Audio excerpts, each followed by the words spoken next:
Hi everyone, कैसे हो आप सब। एक बार आप लोगों का फिर से स्वागत है हमारे सीए फाउंडेशन के चैनल पर, जहां मैं आप लोगों को क्वांटिटेटिव एप्टीट्यूड के पेपर के लिए तैयार कर रहा हूं। और उसी सिलसिले में वन शॉट की जो अपनी नैया है ना, वो इंडेक्स नंबर पर लेकर आ गया हूं। बाकी अगर आपको चैप्टर्स देखने हैं, चाहे फिर वो एलआर हो, कॉन्ट हो, स्टैट्स हो, आप प्लेलिस्ट में जाके देख सकते हो। कुछ चैप्टर आ गए होंगे और कुछ धीरे धीरे वहां पर आ रहे हैं। एक प्रॉपर वन शॉट मैं आप लोगों को करवा रहा हूं, जिसमें चीजें थियोरेटिकली भी कवर कर रहा हूं, प्रैक्टिकली भी कवर अप कर रहा हूं, प्रीवियस ईयर क्वेश्चंस भी कवर कर रहा हूं और कुछ मॉड्यूल के क्वेश्चंस भी कवर अप कर रहा हूं। और इस वन शॉट के बाद अब जब पेपर में बैठोगे ना, तो आप लोगों को खुद बिलीव हो जाएगा कि हाँ भाई, क्वेश्चन करे और मजा आया। तो वो वाली बात यहां पर हम बनाने की पूरी कोशिश रखेंगे। अब मैं आप लोगों को बताता हूं कि आज हम क्या पढ़ने वाले हैं। तो बेटा, इंडेक्स नंबर क्या होता है, ये बात की बात है। पहले एक बेसिक सी बात मुझे बताओ, क्या कभी आपने ये वर्ड सुना है यार, जीडीपी बढ़ रही है, जीडीपी घट रही है, there is a rise in the GDP, there is a fall in the GDP, है ना। आप लोगों ने सब चीजें कभी ना कभी सुनी होगी। इन्फ्लेशन आ रही है ना, पहले मैं इतना कमाता था, अब मैं इतना कमा पा रहा हूं। महंगाई की वजह से मेरा जो बैलेंस है ना फैमिली का, वो मेंटेन नहीं हो पा रहा। ये बातें कभी ना कभी आप लोगों ने जरूर सुनी होगी। यस सर, सुनी तो है, पर क्या ये कारगर भी साबित होती है क्या? भाई बिल्कुल। ये सारी स्टडी हम इंडेक्स नंबर के अंदर पढ़ते हैं। ये जरा ध्यान से सुनना कि इसके अंदर हम क्या पढ़ने वाले हैं। भाई सबसे पहला इंट्रोडक्शन यही है कि जो जैसे कि आप लोगों ने वर्ड सुना है कि भाई जीडीपी के अंदर राइज हो रहा है या फॉल हो रहा है, ये सब चीजें, बढ़ना घटना, ये सब चीजें हमें इंडेक्स नंबर से ही पता लगती हैं।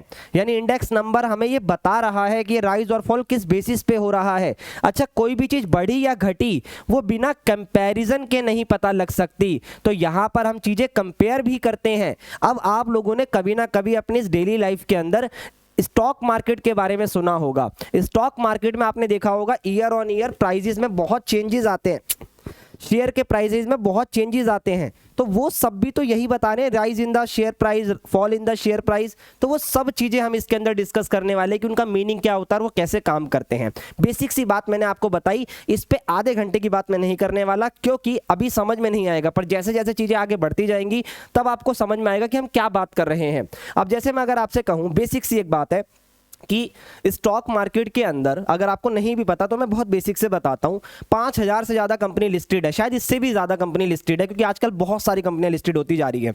तो भाई 5000 से जब ज़्यादा कंपनियां लिस्टेड है और मैं पता करना चाहता हूं कि मेरे देश में स्टॉक मार्केट काम कैसे कर रहा है, तो क्या मैं एक एक कंपनी की बात करूंगा? अब अगर मैं एक एक कंपनी की बात करने जाऊंगा तो कितना ज़्यादा समय लग जाएगा।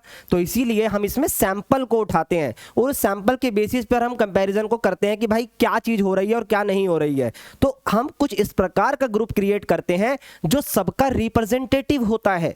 तो स्टॉक मार्केट के एग्जांपल से हमें समझ में आता है कि हम सेंसेक्स बनाते हैं, निफ्टी 50 बनाते हैं, निफ्टी 150 बनाते हैं, है ना। तो सेंसेक्स क्या करता है, ये सबने सुना होगा कभी ना कभी, बॉम्बे स्टॉक एक्सचेंज के अंदर, नेशनल स्टॉक एक्सचेंज के अंदर। अब जैसे कि आप लोगों सीए पढ़ रहे हो, है ना, इसको कौन कंट्रोल कर रहा है? सर आईसीएआई कर रही है ना। स्टॉक मार्केट का में किसका रोल रहता है? सेबी का रोल रहता है ना। बिजनेस स्टडी में आप लोगों ने पढ़ा होगा, वो भी नहीं पता तो यहां पर ये देखो, बॉम्बे स्टॉक एक्सचेंज और नेशनल स्टॉक एक्सचेंज। अब यहां पर चीजें समझते हैं। सेंसेक्स क्या करता है? सेंसेक्स इंडिया की टॉप मोस्ट जो लिस्टेड कंपनी है उसमें से टॉप 30 कंपनीज को उठाता है, ठीक है। टॉप 30 कंपनीज के परफॉर्मेंस के बेसिस पर हम जज करते हैं कि हमारे देश का स्टॉक मार्केट कैसा काम कर रहा है, क्योंकि ये टॉप 30 कंपनी डिफरेंट सेक्टर्स को रिप्रेजेंट करती है। डिफरेंट सेक्टर के ये कह लो कि आप टॉप मोस्ट लीडर को लीडर्स के बारे में बता रही है। जैसे मैं मोबाइल कंपनीज की बात करूं तो उसके अंदर आप लोगों का, अगर हम ज़्यादा डिटेल में जाएं तो एयरटेल वगैरह की बात हो जाती है, रिलायंस इंडस्ट्रीज की बात हो जाती है। अब जब रिलायंस से जियो अलग हुआ था, मतलब अलग क्या हुआ था, है तो उसी का पार्ट, पर उस जियो को एक अलग एंटिटी के रूप में दिया, तो टॉप 30 का वो 31 हो गया था, पर माना वही जाता है। तो उतना भी डिटेल में नहीं जाना है। तो क्या ये 30 कंपनी पूरी 5000 कंपनी को बता देगी? नहीं, पर ये एक सैंपल लिया जाता है ताकि हम एक अंदाजा लगा सके, एनालिसिस कर सके कि इन फ्यूचर उसके अंदर क्या होने वाला है। ये जो चार्ट हम बनाते हैं, चार्ट के बेसिस पे ही हम एडजस्ट करते हैं कि भाई इन फ्यूचर क्या होने वाला। तो ये सब स्टडी हम इंडेक्स नंबर के अंदर करते हैं। मैं बहुत डिटेल में स्टॉक मार्केट के नहीं जाऊंगा क्योंकि चैप्टर इंडेक्स नंबर का है, जहां जरूरत पड़ेगी वहां पर मैं आपको बताऊंगा। बट अगर आप इन फ्यूचर सीए स्टूडेंट हो, अभी आप सीए स्टूडेंट हो, कल को सीए बनते हो, तो ये सब चीजें आप लोगों को बहुत ज्यादा काम आने वाली है, ये गारंटी है। ठीक है भाई, चलो आगे बढ़ते हैं, आगे बढ़ते हैं, आगे बढ़ते हैं। अब देखो यहां पर किसकी बात करते हैं, इंडेक्स नंबर के अंदर, इंडेक्स नंबर के अंदर ये सब चीजें अभी आपको देखने की मिलेगी। क्या क्या, सबसे पहले तो मैं भी आपको इसकी डेफिनेशन बताऊंगा। सेंसेक्स क्यों आया ये मैंने आपको अभी बताया, एवरेज क्यों आएगा, न्यूमेरिकल वैल्यू किस तरीके से है, होलसेल में किसका क्या असर है, कंज्यूमर में, कंज्यूमर का मतलब वो लिविंग की जो मैं अभी आपसे बात कर रहा था, इंडस्ट्रियल में क्या रोल है इसका, कंपैरिजन। तो ये सब चीजें इंडेक्स नंबर के अंदर धीरे धीरे भी आती जाएंगी, आप देखते चलिएगा। अब सबसे पहले हम इसकी बात करेंगे डेफिनेशन की। ये डेफिनेशन क्या होती है और कैसे काम करती है, ध्यान देना। Definition, an index number is a ratio. सबसे पहली चीज कि इंडेक्स नंबर रेशियो होता है, पर इसको ना एक्सप्रेस परसेंटेज में करा जाता है, ये बात याद रखना। एक्सप्रेस किस में करा जाता है, परसेंटेज में करा जाता है, ठीक है। तो ये रेशियो किसका होता है, दो या दो से ज्यादा टाइम पीरियड का होता है। Are involve one of which is a base time or the value at the base time period serve as the standard point of comparison। मैं आपको बताता हूँ, लेट्स से अगर मुझे कंपैरिजन करना है तो कंपैरिजन करने के लिए एक बेस चाहिए होता है कि मैं यहां से कंपैरिजन करना चाहता हूं। तो एक होता है बेस ईयर, और बेस ईयर में ना हमेशा हम जो वैल्यू है ना उसको 100 कंसीडर करते हैं, हो या ना हो वो एक अलग बात है, पर हम कंसीडर करके चलते हैं। कि अगर मैं आपको बोल रहा हूं ना कि मेरा इंडेक्स नंबर 140 आया है, तो मैं मान के चलूंगा कि पहले 100 था और अब 140 हो गया, तो 40% का इंक्रीमेंट हो गया, आसानी से समझ में आता है। अब आप कहोगे सर जरूरी है वो 5 भी तो हो सकता है, वो 6 भी तो हो सकता है। तो बेटा 5 से अगर 6 हुआ वो मुझे समझ में आ रहा है, पर इस 5 को हम 100 ट्रीट करेंगे, उसके हिसाब से हम इसकी बात करेंगे। ये धीरे धीरे आपको समझ में आएगा ये कैसे काम करता है। अब एक बात बताओ, बेस ईयर 100 माना, अब इसका जो कंपैरिजन होगा वो किसी ईयर से होगा, और जिस ईयर से कंपैरिजन होगा उसे आप करंट ईयर बोलोगे, ठीक है बेटा। वो प्राइस का भी हो सकता है, वो क्वांटिटीज का भी हो सकता है, वो आगे चल के मैं आपको बताता जाऊंगा। देखो बेटा, अब इस करंट ईयर में और ये बेस ईयर में, जो बेस ईयर का अगर प्राइस की बात करूं तो हम P0 लिखेंगे, लेकिन करंट ईयर के प्राइस को हम PN लिखेंगे। PN का मतलब है, अब ये कुछ भी हो सकता है। अगर मान लो आप 2 सालों को कंपेयर कर रहे हो, 2010 से 2020 को कंपेयर करा, तो 2020 एक साल हो गया, आप P1 भी लिख सकते हो, इसको आप P1 लिख सकते हो। अगर एक और साल आ गया तो फिर P2, P3, पर इन सबका कंपैरिजन आप P0 से कर रहे हो, तो ये बेस ईयर तो फिक्स हो गया, पर करंट ईयर के लिए हम यहाँ PN का इस्तेमाल करते हैं।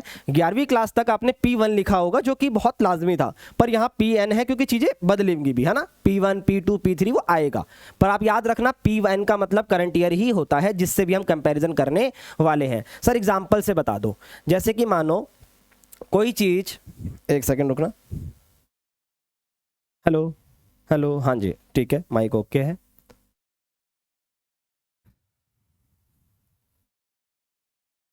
देखो बेटा, जैसे मान लो कोई चीज आज की तारीख में 5 रुपए की है, कल को 6 हो गई, तो कितनी बढ़ गई सर, 1 बढ़ गई, ठीक है। अब ये 1 जो बढ़ी, आप इसको ऐसे नहीं लिखोगे, आप सीधा बोलोगे मान लो ये आज प्राइस है, ये फ्यूचर का प्राइस हो गया या आज का प्राइस हो गया, ये बेस है और वो करंट है। तो आप सीधा कैसे बोलोगे कि आज 6 है, पहले बेस में 5 था, बेस में रहता है, मल्टीप्लाई 100, अब इसको डिवाइड जब मैं करूंगा तो ये 120 आ गया।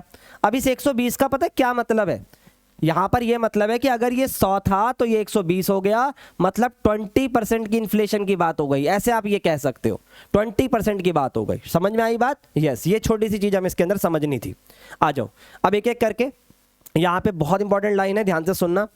The basic device used in all the method of index number construction to the average the relative change in the either quantity or price, since relative are comparable and can be added even though the data from which they were derived cannot themselves be added।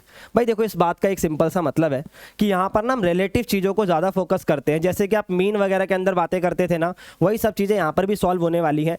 एक एक line को अगर मैं explain करूँगा तो वो सिर्फ English to Hindi हो जाएगी, पर मीनिंग मैं आपको समझाते चलूँगा, ठीक है ना, उसकी दिक्कत मत लेना। तो बस ये कहना चाह रहा है कि इंडेक्स नंबर क्या है, एक प्रकार का एक डिवाइस है जो यूज़ होता है in all the method of index number construction. जो हम इंडेक्स नंबर की कंस्ट्रक्शन करेंगे उसके अंदर हम इन सब चीज़ों के बारे में बात करेंगे, और बातें 2 या 3 तरीके से हो सकती हैं, जैसे कि हम सिर्फ प्राइस की बात भी कर सकते हैं, हम क्वांटिटी की भी बात कर सकते हैं, उसी के अलॉन्ग सारी चीज़ें यहाँ पर चलने वाली हैं, ठीक है बेटा। और ये चीज़ जरूर याद रखना, एवरेज द रिलेटिव चेंज, ये रिलेटिव चेंज बहुत ज़्यादा इंपॉर्टेंट है, आगे आने वाला है, बहुत ध्यान से सुनना, ठीक है। आ जाओ, अब यहाँ पर आ गया index number are convenient device, वही बात, पर जरा समझो ये क्या कह रहा है, एक ही बात को अलग अलग तरीके से बता रहा, तो मीनिंग समझो।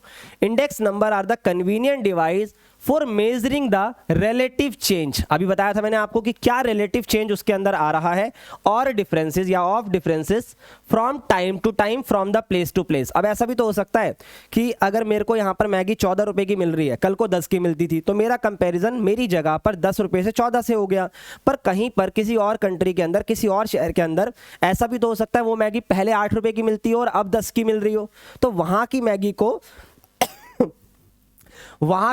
आप यहां की मैगी से कंपेयर नहीं कर सकते। तो यहां पर ये यही कह रहा है कि relative change of differences from time to time करो और प्लेसेस टू प्लेसेस करो। ये प्लेसेस वाली बात बहुत इंपॉर्टेंट है कि कंपैरिजन जब होता है तो एक तरीके से होता है। अगर मैं बोल रहा हूं कि मैं अपनी फैमिली में अपने खर्चे को कंपेयर कर रहा हूं, तो मैं अपना खर्चा किसी दूसरे घर से थोड़ी ना कंपेयर करूंगा, मैं अपना खर्चा अपने ही घर से कंपेयर करूंगा कि 2010 में मैं कितना खर्चा कर रहा था, 2012 में कितना कर रहा हूं, 2020 में कितना खर्चा कर रहा था, 2025 में कितना खर्चा कर रहा हूं। तो एक कंपैरिजन बहुत इंपॉर्टेंट चीज होती है, और कंपैरिजन किस तरीके से करना चाहिए जरा सुनना मेरी पूरी बात, ये आगे आने वाली है। देखो ये सब चीजें हैं, एक एक करके बहुत ध्यान से सुनना। कलर चेंज करा जाए। एन इंडेक्स टाइम सीरीज, ध्यान से सुनना, एक इंडेक्स टाइम सीरीज बोल दिया अभी इसने। सर टाइम सीरीज तो डिलीट है सिलेबस से, इंडेक्स की टाइम सीरीज, ध्यान से सुनो, जरूरी है ये चीज। इंडेक्स टाइम सीरीज क्या होती है? लिस्ट ऑफ इंडेक्स नंबर होती है। क्या होती है? List of index number for 2 और मोर पीरियड ऑफ टाइम। ऑब्वियस है भाई, ऑब्वियस सी बात है, एक का तो लिस्ट बनेगी नहीं, एक से ज्यादा की बनेगी, तो यहां पर कम से कम तो 2 होने चाहिए, उससे ज्यादा होंगे तो चलेगा। Where each index number employ the same base, वही बात जो हर बार मैं कह रहा हूं कि बेस ईयर हमेशा सेम रहना जरूरी होता है। अब ये लाइन बहुत इंपॉर्टेंट है, जिससे एमसीक्यू क्वेश्चन बनता है पेपर के अंदर। क्या है सर ये? Index number are study here because some technique for making. अभी जो मैंने आपको पीछे बताया कि जब हम ये चीज पढ़ते हैं कि इंडेक्स नंबर के अंदर हम ये पता लगा रहे होते हैं कि इन फ्यूचर क्या हो सकता है ना। इन फ्यूचर कैसे पता लगाएंगे? ऑब्वियस सी बात है, बेस ट्रेंड को देखकर। भाई पहले चीज 100 की थी, अब इतना हो गया, ये इतना था, अब सेंसेक्स इतना हो गया, तो वो एक फ्लो चार्ट बनेगा, उसके बेसिस पे मैं फोरकास्ट कर पाऊंगा कि इन फ्यूचर और क्या हो सकता है। ये सब चीजें देखिएगा। फोरकास्ट और inferences about the figure are applied in term of index number. अब इससे ज़्यादा पढ़ने की इसमें नीड नहीं है, जो मीनिंग बात थी मैंने आपको इसके अंदर बता दी कि फोरकास्टिंग वगैरह के लिए इसका यूज़ बहुत ज़्यादा हो सकता है। ठीक है, आ जाओ, ये वाला ध्यान से देखना। देयर आर 2 ब्रॉड टाइप, 2 ही तरीके से यहाँ पे बात होती है, एक सिंपल होती है और एक कंपोजिट होती है। सर सिंपल और कंपोजिट क्यों? थोड़ा सा सुनो, समझ में आएगा। सिंपल इंडेक्स नंबर जो होता है बेटा, वो 1 वेरिएबल में काम करता है, अब चाहे वो प्राइस हो चाहे वो क्वांटिटी हो, ठीक है। लेकिन यहाँ पर हम कंपोजिट की अगर बात करें, 2 या 2 से ज़्यादा वेरिएबल में काम करेगा, क्योंकि सिंगल वेरिएबल सिंपल है, आसानी से समझ में आ जाएगा। पर अगर हम एक्यूरेट पिक्चर चाहते हैं किसी चीज़ की, हालांकि एक्यूरेट पिक्चर कहीं नहीं मिलती है स्टैटिस्टिक्स में, सब एक अंदाजा ही होता है। जब मैं 5000 कंपनी को कैलकुलेट करूंगा ना, तब मैं एक्चुअल फिगर दे सकता हूं। पर मैं तो सिर्फ 30 कंपनी की बात कर रहा हूं, हो सकता है उसमें एक ऐसी कंपनी निकल कर आ जाए जिसने एक अलग ही लेवल पर परफॉर्मेंस करी हो। तो हमें भी पता है, हम सैंपल्स के ऊपर चर्चा कर रहे हैं, सैंपल्स के ऊपर कंप्यूटेशंस कर रहे हैं, लेकिन फिर भी हम यहां पर ऐसा मानते हैं कि चीजों को जितना ज्यादा बेटर करा जा सके वही अच्छा होता है। तो यहां पर यह कहा जा रहा है कि most index number are composite in nature, इसी वजह से कंपोजिट होते हैं नेचर में, क्योंकि कंपोजिट के अंदर 2 या 2 से ज्यादा वेरिएबल्स को ट्रीट करा जाता है। सिंपल सी बात, ठीक है बेटा, आगे बढ़ते हैं। ये सब इस चैप्टर के अंदर हम पढ़ने वाले हैं, जो भी हम देखेंगे अभी इसके बारे में मैं जिक्र नहीं करूंगा ज़्यादा, बस एक बता देता हूं, कुछ बेसिक एमसीक्यू थ्योरी से बनता है, जो इश्यूज की बात होती है मैं आगे बताने वाला हूं। फिर type of index number, price, quantity, value क्या होता है आगे बताऊंगा। कंस्ट्रक्शन ऑफ इंडेक्स नंबर उसी के अंदर आता है। चेन इंडेक्स आएगा, फिर यूजफुल ऑफ इंडेक्स नंबर, जहां पे डिफ्लेटिंग की बात होगी कि चीजें कैसे घटती बढ़ती हैं।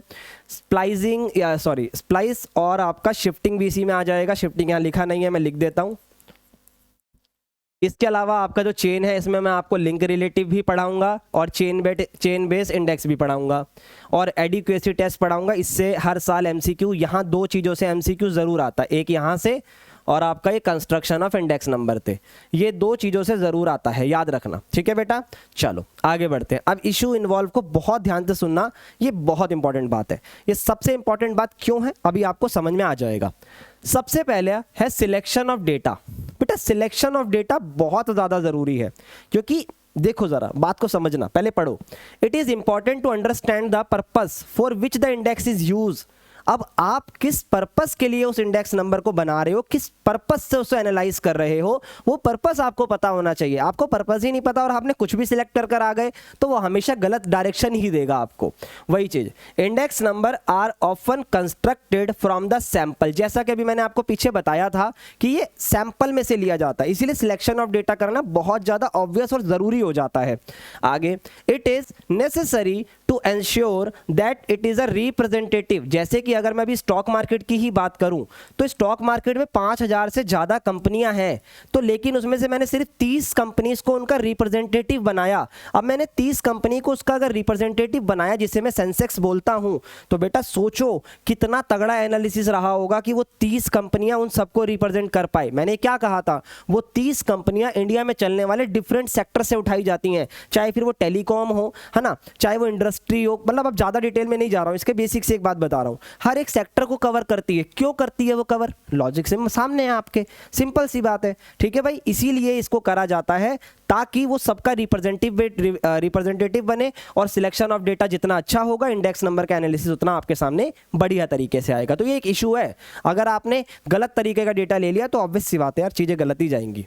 आगे, random sampling and if need be the stratified random sampling can ensure this. तो आप ये चीज़ याद रखना कि कभी कभार पूछ सकता है कि किस तरीके की सैम्पलिंग इसके अंदर आप यूज़ कर सकते हो, तो आप याद रखना स्ट्रैटिफाइड, इस पर एमसीक्यू क्वेश्चन प्रीवियस ईयर में आया भी था, याद रखना, ये काफ़ी पॉपुलर क्वेश्चन है तो इसको याद रखना पड़ेगा। आगे आ जाओ, अब बेस पीरियड अभी बताया था इसके बारे में। अब एक बात बताओ, मैं बेस का मतलब क्या है? सर बेस ईयर वो ईयर होता है जिससे कि आप अपने डेटा को कंपेयर करोगे, ठीक है, ये आपको समझ में आया। तो बेटा बेस ईयर एक ऐसा ईयर चुनोगे जो एक सच में बेस ईयर हो। अब आपने मान लो, जैसे मैं आजकल क्या हो रहा है, आजकल बताता हूँ, बहुत आप लोग रिलेट करोगे, एडटेक इंडस्ट्री है ना, एडटेक इंडस्ट्री समझते हो ना क्या होती है? 2015-16 में शुरू हुई पढ़ाने वाली, जैसे कि अड्डा 247 भी है, अनअकैडमी भी है, और आप लोगों का पीडब्ल्यू है, फिजिक वाला, ये डिफरेंट प्लेटफॉर्म्स काम कर रहे हैं, और भी बहुत सारे, एलन हो गए, एलन तो खैर ऑफलाइन में भी था।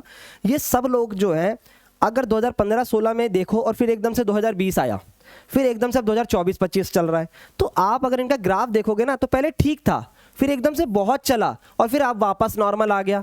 आपने सुना होगा एडटेक लॉस में जा रहे हैं। भाई देखो, प्रैक्टिकली एक बात समझाता हूं मैं आपको, यहां पे बेस पीरियड का सिलेक्शन बहुत ज़्यादा तरीके से क्यों करना ज़रूरी है। अगर हम एक ऐसा बेंचमार्क सेट करेंगे, ऐसा बेस ईयर कंपेयर करेंगे जिससे डेटा एक्यूरेट ही नहीं आएगा। अगर मैं आज एडटेक की बात करूं, एक पर्टिकुलर प्लेटफॉर्म की बात करूं या अपने प्लेटफॉर्म की बात करूं, तो अगर मैं आज की सेल का कंपेरिजन जो कोरोना वायरस में सेल हुई थी उससे कंपेयर करूंगा तो डेटा हमेशा सही नहीं होगा। क्यों? क्योंकि एक एक्स्ट्रा ऑर्डिनरी सिचुएशन थी, वो एबनॉर्मल सिचुएशन थी। कोरोना कोई नॉर्मल सिचुएशन थी नहीं भाई, ठीक है। तो ये सब चीज़ें हमें सोचनी पड़ती है। अब मान लो कोरोना के अंदर मकान सस्ते हो गए और आज के मकान बहुत महंगे और कोरोना से पहले बहुत महंगे थे। अब यार इंसान को अपनी जान का ही नहीं पता था उस समय कि वो जिंदा रहेगा या मर जाएगा। समझ रहे मेरी बात? इसीलिए चीज़ें बहुत अलग तरीके से काम करती थी। जो इंटरेस्ट रेट की अगर मैं बात करूं मकानों पे, जो होम लोन होता है आज की तारीख में 8.5% पे होता है, 9% पे भी जाता है, 11% पे भी जाता है। बैंक वाले जितना आपको काट पाए वो एक अलग बात है, ठीक है। लेकिन उस समय पे 4% भी गया था मेरे हिसाब से, अगर एक्यूरेट डेटा में देख पाऊं तो। अब सोचो जरा, तो यानी जो बेस ईयर होता है वो बहुत अच्छे से चुनना जरूरी होता है मेरे भाई। तो यहां पर वही चीजें बताएगा, it should be carefully selected because it is a point of reference in comparing various data describing individual behaviour. सारे डेटा की ऐसी तैसी हो जाएगी अगर आपने बेस ईयर ही गलत चुन लिया। आप जिंदगी भर सदमे में रहोगे, यार कोरोना में इतनी सेल हुई अब क्यों नहीं हो रही, तब इतनी हुई अब कितनी नहीं हो रही। तो वो वाली बात है यहाँ पर, ठीक है। तो आपको बेस ईयर ऐसा मानना चाहिए जो एक बेंचमार्क बने सबके लिए, ठीक है बेटा। चलो आगे बढ़ते हैं। The period should be normal, normal period होना चाहिए, एबनॉर्मल नहीं होना चाहिए लाइक कोरोना वगैरह। One of the relative stability, उसमें स्टेबिलिटी होनी चाहिए। कोरोना में इंसान की स्टेबिलिटी नहीं थी। It not affected by extra ordinary event, समझ गए ना, वॉर नहीं होना चाहिए और भी ये सब चीजें, ठीक है। कोरोना वायरस आप यहाँ पे बता सकते हो, तो ये सब इस पे एमसीक्यू बन सकता है कि बेस ईयर किस में सिलेक्ट करा जा सकता है। तो वो 4 ऑप्शन में आप देखना इसके अकॉर्डिंग, ठीक है बेटा। आगे बढ़ते हैं। अब आती है सिलेक्शन ऑफ वेट, ये भी बहुत इंपॉर्टेंट है, ध्यान से सुनो क्या बोल रहा है ये।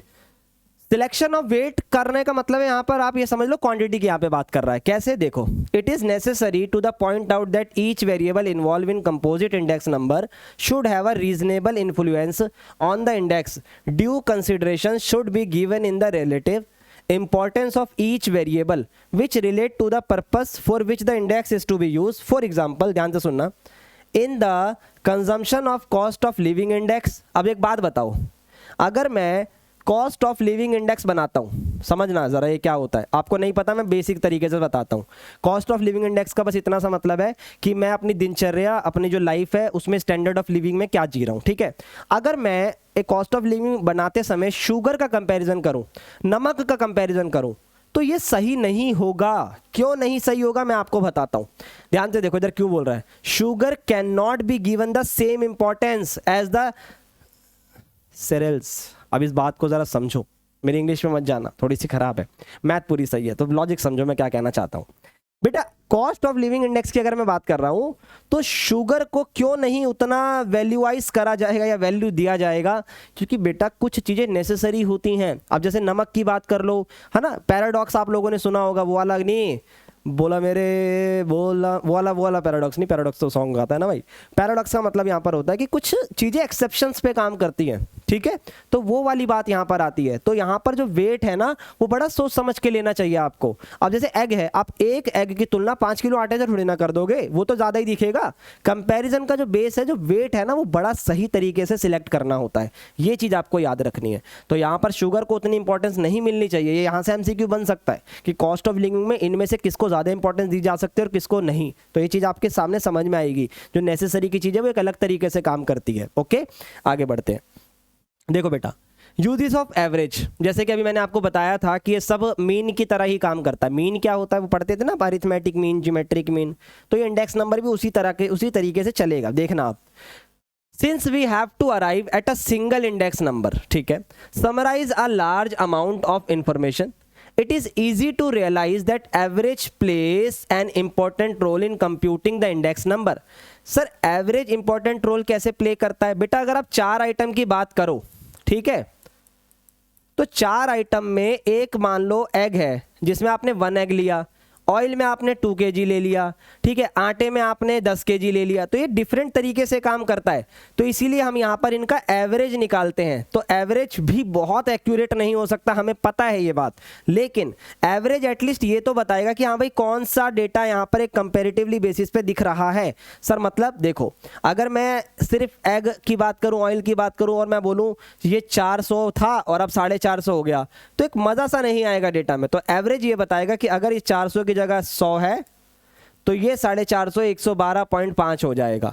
अब मैं बता सकता हूँ कि 12.5% का यहाँ पर इंक्रीमेंट हो रहा है। तो ये सारी चीज़ें कि एवरेज बहुत बड़ा रोल प्ले करता है, और एवरेज दोनों यूज़ होते हैं बेटा, अरिथमेटिक मीन भी और जिमेट्रिक मीन भी। और हमें सबको पता है अरिथमेटिक मीन से जो बेटर एवरेज होता है वो जिमेट्रिक मीन होता है। तो ये बात भी यहाँ पर एमसीक्यू क्रिएट करवाती है, geometric mean is better in averaging the relative but for most of the indices. उसके बावजूद भी हम जितने भी इंडेक्स नंबर आज की तारीख में पढ़ेंगे ना, आज इस वन शॉट के अंदर, या जितने भी इंडेक्स नंबर बनाए गए हैं, वो सब हमेशा याद रखना आपको सिंपल रखने के लिए अरिथमेटिक मीन का यूज करते हैं। बट आई अगेन सेइंग कि आपका ज्योमेट्रिक मीन इस काफ़ी बहुत बड़ा रोल उसके अंदर प्ले करता है।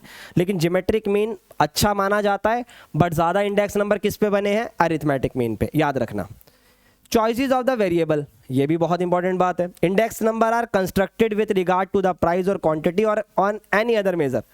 वो मैंने अभी आपको कहा था ना, प्राइस क्वांटिटी के अलावा भी कुछ भी हो सकता है। We have to decide about the unit, बिल्कुल सही बात है। अभी मैंने इसकी भी बात करी थी कि भाई एग आप 1 दर्जन लोगे या 1 लोगे, तेल आप 1 किलो लोगे या 10 किलो लोगे, ये सब डिसाइड करना पड़ता है। फॉर एग्जाम्पल ज़रा समझना, in the price index it is necessary to decide whether the price wholesale और रिटेल, ठीक है। The choices would be depend on the purpose, further it is necessary to decide about the period which such price are related. Simple सी एक बात यहाँ पर बोल रहा है कि अगर मैं अपने घर का कंपैरिजन कर रहा हूँ तो मैं रिटेल प्राइसेस की बात करूंगा, मैं अपनी कॉस्ट ऑफ लिविंग की बात करूंगा। एक दुकानदार अगर कंपैरिजन करेगा तो वो होलसेल प्राइस से करेगा। तो सबका पॉइंट ऑफ कंपैरिजन, सबका कंपैरिजन का पर्पस, सबके वेरिएबल का सिलेक्शन, सबके बेस ईयर का सिलेक्शन, सबका टाइमिंग, सबके कंसिडरिंग द एवरेज, वो सब डिफरेंट हो सकता है। It all depend on the purpose, but some things are fix, जो मैं आपको बताते चल रहा हूं। ठीक है बेटा, चलिए आगे बढ़ते हैं। सिलेक्शन ऑफ फॉर्मूला, अब ये वाली बात आ गई हमें इसकी इतनी टेंशन नहीं लेनी है, क्योंकि हमारे क्वेश्चन में जो पेपर है वो बता देगा कि हमें किस वाले मेथड की बात करनी है, तो इतनी हमें फॉर्मूले की टेंशन नहीं लेनी है। लेकिन फिर भी फॉर्मूले का सिलेक्शन करना बहुत ज़्यादा ज़रूरी होता है। क्यों होता है, ध्यान से सुनना। अब ऑब्वियस सी बात है ना यार, अगर मैं किस बेसिस पे कंपैरिजन कर रहा हूँ, मैं प्रीवियस, जैसे मान लो मैं आज का प्राइस ले रहा हूँ, पुराना प्राइस ले रहा हूँ, ठीक है, मैं आज की क्वांटिटी ले रहा हूँ और मैं कल की क्वांटिटी ले रहा हूँ, तो कौन सा मेथड ऑफ इंडेक्स नंबर है जो मेरे लिए सही साबित होगा, तो वो मुझे पता होना चाहिए। तो इसके ऊपर ज़्यादा चर्चा नहीं कर सकता, क्योंकि एक बार अभी मैं जब आपको चैप्टर में एंटर करा दूंगा ना, अभी एंटर नहीं हुए क्या, अभी सिर्फ थ्योरी चल रही है, जैसे ही आप चैप्टर में एंटर होगे तो you will get to know कि कब किसकी जरूरत पड़ती है। तो सिलेक्शन ऑफ फॉर्मूला ऑब्वियस सी बात है आपके डेटा के आधार पे होगा कि आप किस बेसिस का कंपैरिजन करना चाहते हो, किस पॉइंट ऑफ डिस्कशन पर आप मुझसे बात कर रहे हो। तो उसके लिए आपको सारे इंडेक्स नंबर के बारे में पता तो होना चाहिए ना, कौन सा किस प्राइस पे काम कर रहा है, कौन सा किस क्वांटिटी पे काम कर रहा है, कौन सा करंट ईयर पे है, कौन सा बेस ईयर पे है। तो वो सब चीज़ें पहले सीखेंगे तब इसकी बात हम कर पाएंगे। ठीक है बेटा, चलिए अब आ गई बहुत बढ़िया बात, कंस्ट्रक्शन ऑफ इंडेक्स नंबर। ठीक है, आ जाओ ध्यान से देखना, ये रहा। इससे पहले मैं आपको बताता हूँ, ये अभी जितना आपने सारा कम्युलेटेड बेसिस पे देखो, मीन वगैरह वाली बात थी। लेट से मैंने आटे और मैदे का प्राइस लिया कुछ भी, कि एक सर 100 का 110 हो गया, ठीक है, और मैदा जो है वो 100 का 140 हो गया। अब अगर मैं एवरेज निकालूंगा तो ये लगभग वन आपका कितना आ जाएगा सर, 125 आ जाएगा। ठीक है, अब ये एवरेज आ गया 125, लेकिन आपने नोटिस करा होगा इसमें क्वांटिटी का कोई रोल ही नहीं था। जैसे ही क्वांटिटी का रोल आ जाएगा तो ऑब्वियस सी बात है डेटा में ये जो परसेंटेज है इसमें भी फर्क आ जाएगा। तो ये सब चीज़ें एक दूसरे पे डिपेंड है, ये आगे चल के समझ में आएगा। ठीक है, चलिए अब कंस्ट्रक्शन ऑफ इंडेक्स नंबर जरा पढ़ते हैं। क्या है भाई, रिलेटिव्स की यहाँ पर बात है, वही बार बार मैंने आपको कहा यहाँ रिलेटिव मेजर्स बहुत ज़्यादा यूज होंगे। ठीक है, one of the simplest example of an index number is a price relative. बिल्कुल सिंपली सबसे ज़्यादा हम यहाँ पर कभी भी क्वांटिटी की बात करते ही नहीं है, हमेशा जब सबसे ज़्यादा आप सुनोगे price price price. 11th class में भी आपने सुना होगा प्राइस रिलेटिव।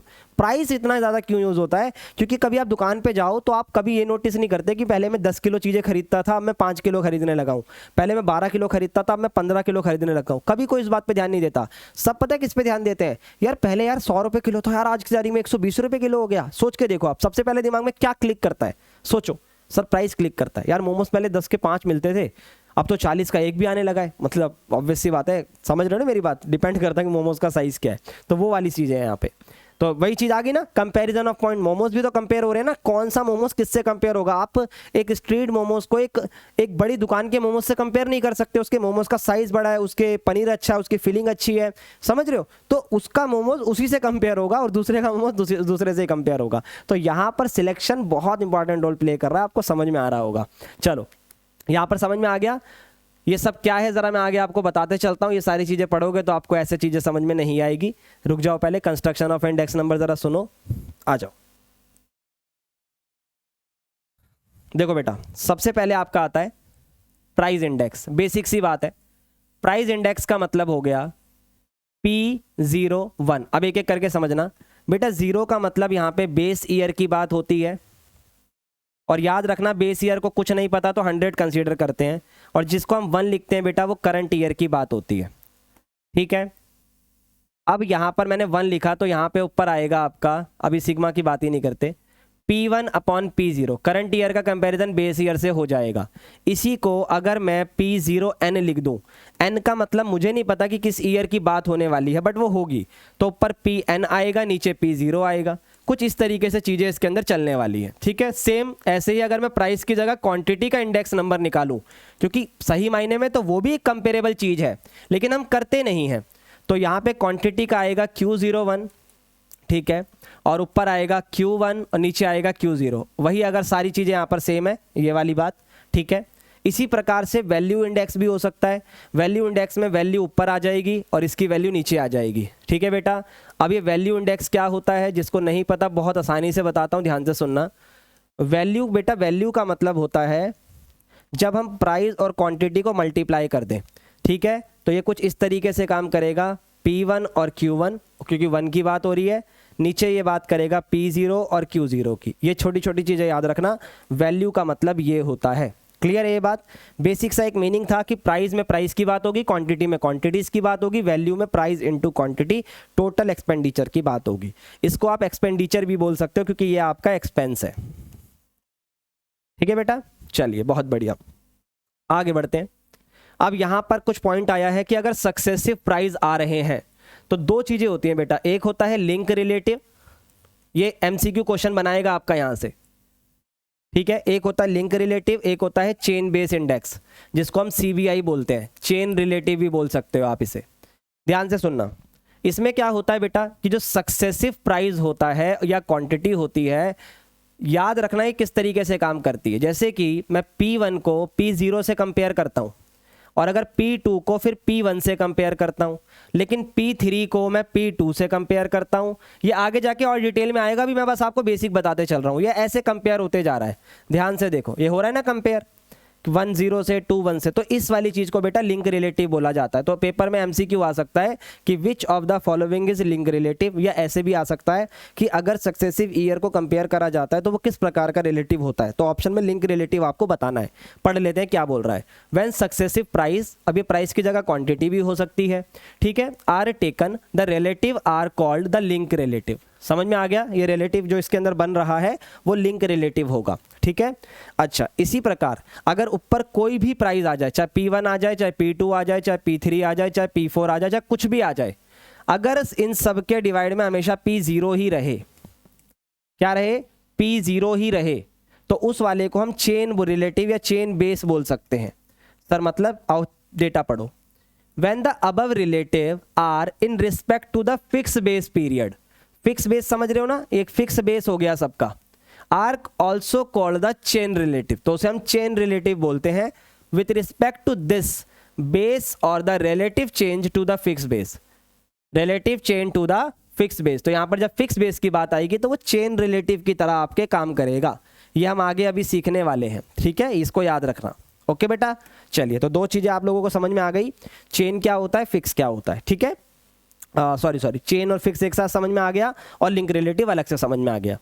अब यहां पर आता है मेथड ऑफ इंडेक्स नंबर। जैसे कि अभी आपने देखा, ये वाला मैंने आपको चार्ट समझाया था, ये वाला चार्ट समझाया था, जिसमें मैंने आपको पहले इशू क्लियर करवा दिया कि क्या क्या इशू होते हैं, जिसमें सिलेक्शन का रोल सबसे ज़्यादा होता है, जिसमें बेस ईयर की बात होनी चाहिए, डेटा का सिलेक्शन बहुत इंपॉर्टेंट होता है, सैम्पलिंग वगैरह सब एक दूसरे से कनेक्ट होता जा रहा है।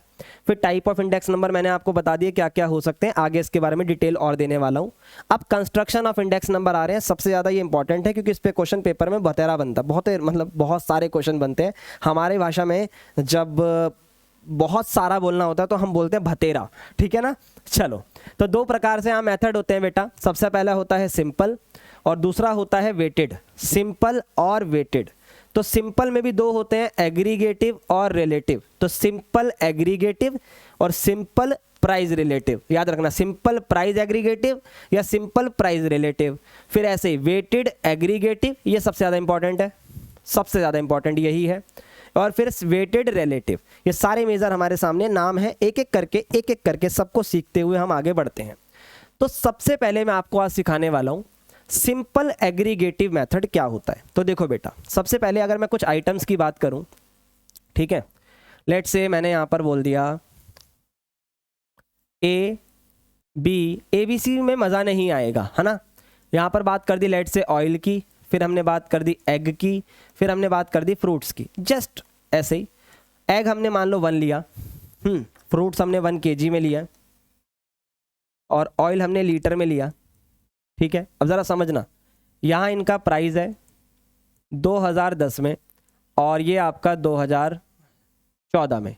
इसको मैं बेस मानूंगा, ऑब्वियस है, और इसको मैं करंट ईयर मानूंगा। और याद रखना, ये जो भी हम मेथड अभी पढ़ रहे हैं सब के सब हम प्राइस इंडेक्स के लिए पढ़ रहे हैं। इसके बाद मैं आपको क्वांटिटी इंडेक्स भी बताऊंगा और वैल्यू भी बताऊंगा। अभी सब का सब हम प्राइस इंडेक्स के लिए पढ़ रहे हैं, ठीक है। ये समझ में आ गया तो सब अपने आप आ जाएगा। देखो बेटा, अगर मैं यहाँ पे बात करूँ, ऑयल मान लो 100 से 140 हो गया, ठीक है। एग 5 रुपये का आता था, अब 6 रुपये का आने लगा।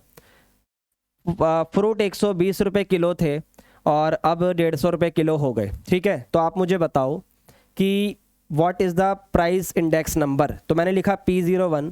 इसका फॉर्मूला बहुत सिंपल होता है, सिग्मा P1 नीचे सिग्मा P0, अब अगर यहाँ पर कभी आपको 1 की जगह n दिख जाए तो कंफ्यूज मत होना, वो एक ही बात होती है। अब मल्टीप्लाई में 100 लगाया जाता है, क्यों लगाया जाता है? क्योंकि मैंने अभी आपको सिखाया कि इंडेक्स नंबर को हमेशा परसेंटेज में एक्सप्रेस करते हैं, ठीक है। तो इसके लिए पहले हमें इसका टोटल करना पड़ेगा। हालांकि मैं टोटल कर सकता हूँ, पर मैं आपको कैलकुलेटर पे ही सारी चीज़ें करवाऊंगा, वरना तुम्हारी आदत नहीं लगेगी। ये रहा कैलकुलेटर, देखो बेटा इसकी जमा करते हैं।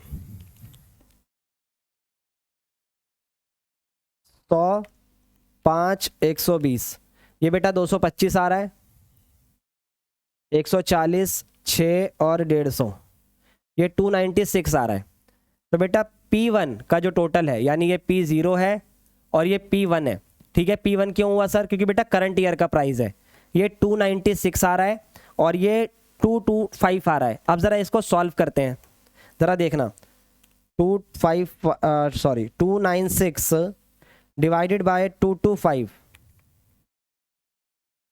296 डिवाइडेड बाय 225 मल्टीप्लाई 100, ये बेटा 131 पॉइंट समथिंग आ रहा है। तो इसका मतलब हो गया कि जो प्राइस इंडेक्स है उसमें जो परसेंटेज चेंज आया है वो 31.55% का इंक्रीज आया है। इसका यही मतलब होता है कि 100 से जितना बढ़ रहा है उतना ही इंक्रीज है। लेकिन अब मेरी बात सुनो, क्या आपको लगता है ये बिल्कुल एक्यूरेट है? बट एक्यूरेट कुछ नहीं होगा, सब में फ्लॉज होंगे, मतलब सब में कुछ ना कुछ कमी होगी। इसमें कमी पता है क्या है? ज़रा देखो, ये बोल रहा है 31% का चेंज आ गया, लेकिन अगर आप यहाँ पर देखोगे तो ये दो डेटा बड़े डोमिनेटिंग है और ये वाली चीज़ की अगर मैं बात करूँ ये तो बड़ा ही अलग दिख रहा है। तो यहाँ पर अगर मैं थोड़ा सा ऑब्जर्व कर पाऊँ कि एग को 1 की जगह अगर मैं डजन में लेता तो डेटा थोड़ा सा डिफरेंट हो सकता था। हाँ सर बात तो सही है, क्योंकि टोटल में फ़र्क आता। तो इसी फ्लॉ की वजह से या इसी कमी की वजह से हम जो अगला मेथड पढ़ते हैं वो यही होता है, simple average of price relative. इसमें क्या होता है, हम इंडिविजुअल लेवल पे काम करते हैं। सर इंडिविजुअल लेवल पे मतलब, ध्यान देना, इसका जो फार्मूला है वो थोड़ा अलग तरीके से काम करता है। अब मैं क्वांटिटीज को ABCD करके लिख देता हूं। प्राइस पुराना और प्राइस नया, करंट हो गया भाई। अब ये कोई चीज़ मान लो 50 की थी 72 की हो गई, कोई चीज़ 60 की थी और अब 75 की हो गई, कोई 2 रुपये की चीज़ थी अब 5 की तो ज़्यादा महंगी हो गई, 3 की कर देते हैं। कोई चीज़ अगर 70 रुपये की थी, 70 छोड़ो, 150 रुपये की थी तो अब वो 200 रुपये की हो गई। तो अब आप इनका टोटल नहीं करोगे, अब आप इंडिविजुअली प्राइस रिलेटिव करोगे। अच्छा सर प्राइस रिलेटिव का क्या मतलब है? बेटा आप इंडिविजुअल लेवल पे प्राइस रिलेटिव करोगे और ये भी बहुत बेटर नहीं होगा, अभी बताऊंगा क्यों, इसमें भी फ्लॉज है, उससे बेटर हो गया। लेकिन ये फॉर्मूला आप लगा सकते हो, P1 अपॉन P0 मल्टीप्लाई 100, ठीक है। तो अब क्या होगा सर, इसका फॉर्मूला बताओ। तो एक एक करके पहले आप इसे सॉल्व करोगे। सर एक एक करके, बेटा देखो करंट ईयर का price 72 divided by 50 multiply 100, divide कर दो, ये आ गया आपका 144। तो इंडिविजुअल लेवल पे ए का क्या इंक्रीज डिक्रीज है वो मुझे पता लग गया इंडिविजुअल लेवल पे, ये मेरे लिए बेटर होगा। आगे बढ़ते हैं, अगला 75/60 इंटू 100, 75 इंटू 100 डिवाइडेड बाय 60, ये 125 आ गया, ठीक है। फिर 3/2 और इंटू में 100, ये आपका 150 आ गया, ठीक है बेटा। इधर 200/150 इंटू में 100, 133 के अराउंड आ जाएगा जहां तक है, यस 133। अभी मैं पॉइंट नहीं लिख रहा हूं, सिर्फ इतना लिख रहा हूं। तो अगर आप देखोगे तो ये इंडिविजुअल लेवल पे सबके इंडेक्स आ गए, लेकिन अगर मुझे कंबाइंड बनाना है तो अब मैं क्या करूंगा, अरिथमेटिक मीन की तरह यूज। यहां पर अरिथमेटिक मीन ही ज्यादा यूज होगा, ये बात याद रखना, अरिथमेटिक मीन ही यूज होगा, ज्योमेट्रिक की बात नहीं करते इसमें ज्यादा। सिग्मा P1 अपॉन P0, बेटा मैं आपके बुक के सिलेबस के हिसाब से पढ़ा रहा हूँ, ठीक है, तो उसके हिसाब से चल रहे हैं। उसके अंदर ज्योमेट्रिक मीन वाला मेथड नहीं दिया तो मैं नहीं बता रहा, वरना मैं बता सकता हूँ क्योंकि वो अलग तरीके से भी होता है, ठीक है। इधर आ जाओ, ये फॉर्मूला लग गया इसका कि इन सब के टोटल को इस सिग्मा मैंने जो इसके आगे लगाया और जितने भी आइटम है उससे डिवाइड कर दो। सर 4 आइटम है और इन सब का टोटल करो। अब 144, 125, 150 और 133, ये आ गया आपका 552। यहाँ पर भी 552 आएगा, यस। तो 552 डिवाइडेड बाय 4, ये 138 आ गया बच्चे। तो इसका मतलब जो एवरेज है हमारा यहाँ पे इसके हिसाब से वो 138 के अराउंड आ रहा है। बहुत ज़्यादा फर्क नहीं दिखेगा आंसर में, लेकिन बेटर जो वाली बात है ना कि किसी चीज़ की कमी को किसी और अच्छी कमी मतलब और अच्छी तरीके से दूर करा जाता है। अब इसमें क्या कमी है सर? बेटा इसके अंदर क्वांटिटी को यूज़ ही नहीं करा, वेट नहीं लिए। सोचो अब अगर ये जो प्राइस की मैं बात करूँ, ये कितना प्राइस है और कितनी चीज़ों का प्राइस है, वो क्वांटिटी भी तो लो, तभी तो और मज़ा आएगा। मैंने क्या कहा था, आप हमेशा प्राइस सोचते हो दिमाग में, क्वांटिटी नहीं सोचते। तो इसके अंदर क्या फ्लॉ निकल कर आ गया कि ये क्वांटिटी को नहीं कंसीडर कर रहा, वेट्स को कंसीडर नहीं कर रहा। तो वेटेड में हम यही पढ़ने वाले हैं। अगर मैं इसको डायरेक्ट करता तो अलग फर्क आता, वो सिंपल हो जाता, लेकिन यहाँ पर सिंपल तो है पर यहाँ पर प्राइस रिलेटिव का यूज़ कर लिया। तो दो बातें हमारे सामने क्लियर हो गई। पहली कि अगर हम सिंपल की बात करें, बिल्कुल सिंपल, तो फॉर्मूला कहता है sigma P1 sigma P0 multiply 100। और अगर सिंपल में प्राइस रिलेटिव बोलेगा बच्चे तो आपका फॉर्मूला अरिथमेटिक मीन वाला क्या होगा, sigma P1 upon P0 multiply 100 divided by n।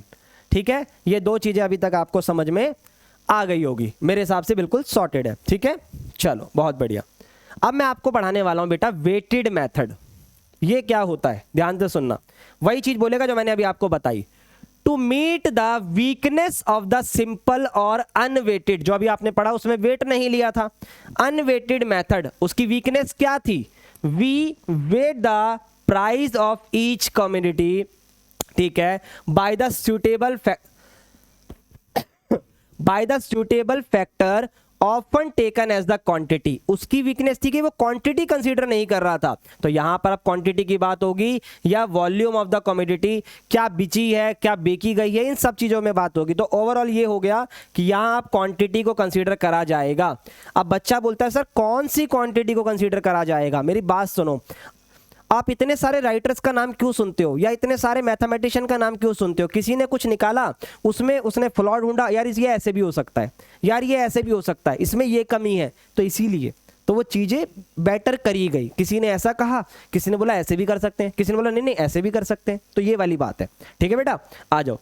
अब क्वांटिटी किसकी ली जाए, बेस ईयर या करंट ईयर, क्या पॉइंट ऑफ कंपैरिजन होगा, वो सब हम इसके अंदर पढ़ने वाले हैं। तो पहले आएगा वेटेड एग्रीगेटिव इंडेक्स, ये सबसे इंपॉर्टेंट है, फिर एवरेज ऑफ प्राइस रिलेटिव पर हम आएंगे।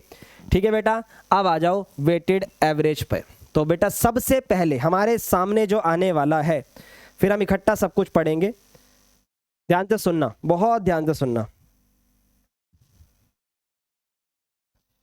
सबसे पहले अगर मैं वेटेड एग्रीगेट की बात करूं, बहुत ध्यान से सुनना, यहां पे कितने सारे नाम हैं। सबसे पहला नाम है लास्ट पेयर का, एक व्यक्ति थे जिन्होंने अपना इंडेक्स प्राइस बताया कि कैसे निकालो।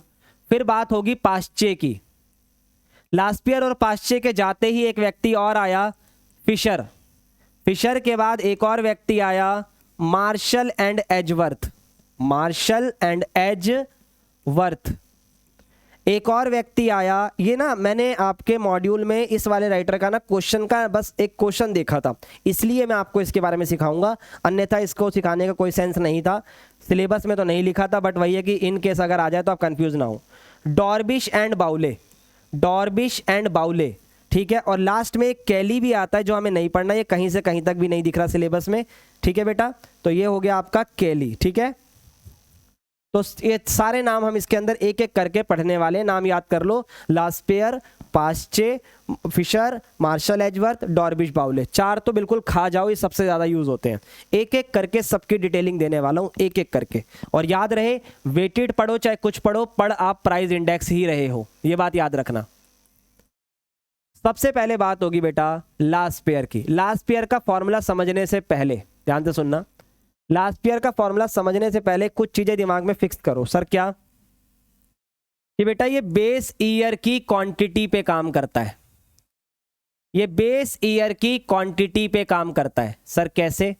Q0 पर। आओ इसका फॉर्मूला समझते हैं। याद रहे हम प्राइस इंडेक्स पढ़ रहे हैं, ये होता है बेटा P01 सिग्मा, ठीक है, सिग्मा P1 और नीचे सिग्मा P0। ये तो हर फॉर्मूले में आने वाला है, याद रखने की टेक्निक बता रहा हूं। P1 और P0 हर किसी में आएगा, इसके साथ मल्टीप्लाई में Q0 भी लगा दोगे और मल्टीप्लाई में 100 लगा दोगे तो ये लास्ट पेयर का फॉर्मूला बन जाएगा। बहुत ध्यान से देखो, कुछ मुश्किल नहीं सर। अब इसी प्रकार से अभी मैं फॉर्मूला सारे सवाल करवाऊंगा आगे चल के। फिर बेटा बात होगी पाश्चे की। अब पाश्चे क्या बोलता है, ध्यान से सुनना। पाश्चे बोलता है कि भाई मैं तो करंट ईयर की क्वांटिटी लूंगा। अब मुझे पता है क्या लगता है, पाश्चे ने जब देखा यार इसने बेस ईयर की क्वांटिटी ली है, उसने दिमाग लगा के अब बोला मेरा भी किताबों में नाम छप जाएगा। ऐसा नहीं है भाई, बहुत रिसर्च करी है इन लोगों ने भी यार, मजाक कर रहा हूँ। अब अगर P01 की बात करें तो ध्यान से देखना, ये आएगा सिग्मा P1 और P0, ये तो हर किसी में फिक्स है। अब यहाँ बस क्वांटिटी करंट ईयर की आ जाएगी और मल्टीप्लाई में लगेगा 100। मल्टीप्लाई में क्या लगेगा, 100 लगेगा। हेलो हेलो, हाँ जी आवाज़ आ रही है, ठीक है। अब यहाँ पर मैं कुछ अलग चीज़ आपको बताने वाला हूँ, कुछ अलग। हाँ देखो बेटा, अब होता क्या है ना, मैं 0 और 1 इसलिए लिखता हूँ क्योंकि करंट ईयर बेस ईयर की क्वांटिटी इसी तरीके से काम करती है। लेकिन एग्जाम में आपको 0 और 1 में ना कई बार 1 की जगह n देखने को मिल सकता है, तो n से कभी कंफ्यूज मत होना। n का बस ये मतलब है कि अगर करंट ईयर है तो 1 रख दो, और वो कोई भी ईयर हो सकता है, इसलिए वो इसको ऐसा करते हैं। ठीक है बेटा, आ जाओ। अब इधर देखो, P01 एकदम से यहाँ पे सिग्मा, देखते जाना, sigma P1 P0 Q0 Q0, कुछ नहीं करना, बस 1 को n बना दिया, बाकी सब सॉर्टेड है। अब ये कोई नया फॉर्मूला नहीं हो गया, बस 1 की जगह n आ गया, तो ये कंफ्यूज मत होना। और अगर पेपर में आपको कभी n दिखाई दे तो आप n की जगह 1 1 रख देना, आपको आसानी से समझ में आ जाएगा। Same with this, sigma P नीचे P Q, तो 1 1 1 1 1 की जगह आ गया n n n, और यहां पर 0 है ही। लो जी, सॉर्टेड है क्या। ये n को अगर जैसे ही आप 1 रखोगे तो आपको ये दिखाई देगा। तो फिर से एक बार मैं समराइज करता हूं, लास्ट पेयर के अंदर बेस ईयर की क्वांटिटी आती है, P1 और P0 तो दोनों में रहता है। पाश्चे में भी P1 P0 रहता है, पर करंट ईयर की क्वांटिटी आती है। तो लास्ट पेयर बेस ईयर की क्वांटिटी और पाश्चे करंट ईयर की क्वांटिटी। और हम क्या पढ़ रहे हैं, प्राइस इंडेक्स। जब क्वांटिटी इंडेक्स आएगा तब कहानी बदलेगी, ध्यान से रखना, ठीक है। चलो, अब जो अगला व्यक्ति आया उस पे चलने से पहले क्यों ना एक क्वेश्चन करा जाए ताकि थोड़ा समझ में आए। अब जैसे कि यहां पे बेस ईयर मान लो कि बेस ईयर 2020 है, बेस नहीं मानेंगे, कोरोना का ईयर था, 2015 है, और करंट ईयर 2025 है। अब इनका कंपैरिजन करना है। कैसे करेंगे कंपैरिजन, ध्यान से सुनो। अब जो बेस ईयर की प्राइस होगा तो बेटा उसे P0 बोलेंगे, और बेस ईयर की जो क्वांटिटी है उसे Q0 बोलेंगे। करंट ईयर के प्राइस को P1 और करंट ईयर की क्वांटिटी को Q1। अब यहाँ से सवाल तैयार करते हैं, ध्यान देना। सबसे पहले अगर मैं लास्ट पेयर का सवाल करना चाहता हूँ, इसी में थोड़े जगह बनाते हैं क्योंकि सब यहीं आएंगे। लास्ट पेयर की अगर मैं बात करना चाहता हूँ तो उसका प्राइस इंडेक्स का क्या फॉर्मूला था सर उसका फॉर्मूला था P1 P0 और साथ में आएगा Q0। ठीक है जी। इसके बाद मल्टीप्लाई में 100 आता है सर, ओके। फिर सेम जब मैं बात करूंगा पाश्चे की, मैंने जगह नहीं छोड़ी, इसकी कोई दिक्कत नहीं है। पाश्चे में क्या होगा सर, सब कुछ ही सेम होगा, बस जहां पे क्वांटिटी की बात होगी वो करंट ईयर की आएगी क्योंकि ये बेस ईयर की लेता है। ठीक है भाई, अब चलो सवाल बनाना शुरू करते हैं। जो जो रिक्वायर्ड है वो सब निकालो। जैसे कि मैंने देखा P1 Q0 P0 Q0 P1 Q1 P0 Q1, तो सबसे पहले यही निकाल लो, P0 Q0 P1 Q1। ठीक है, ये दो चीजें निकालते हैं पहले। P0 Q0 12 8 96, कैलकुलेटर ले लेते हैं ना भाई। 15 × 10 150 20।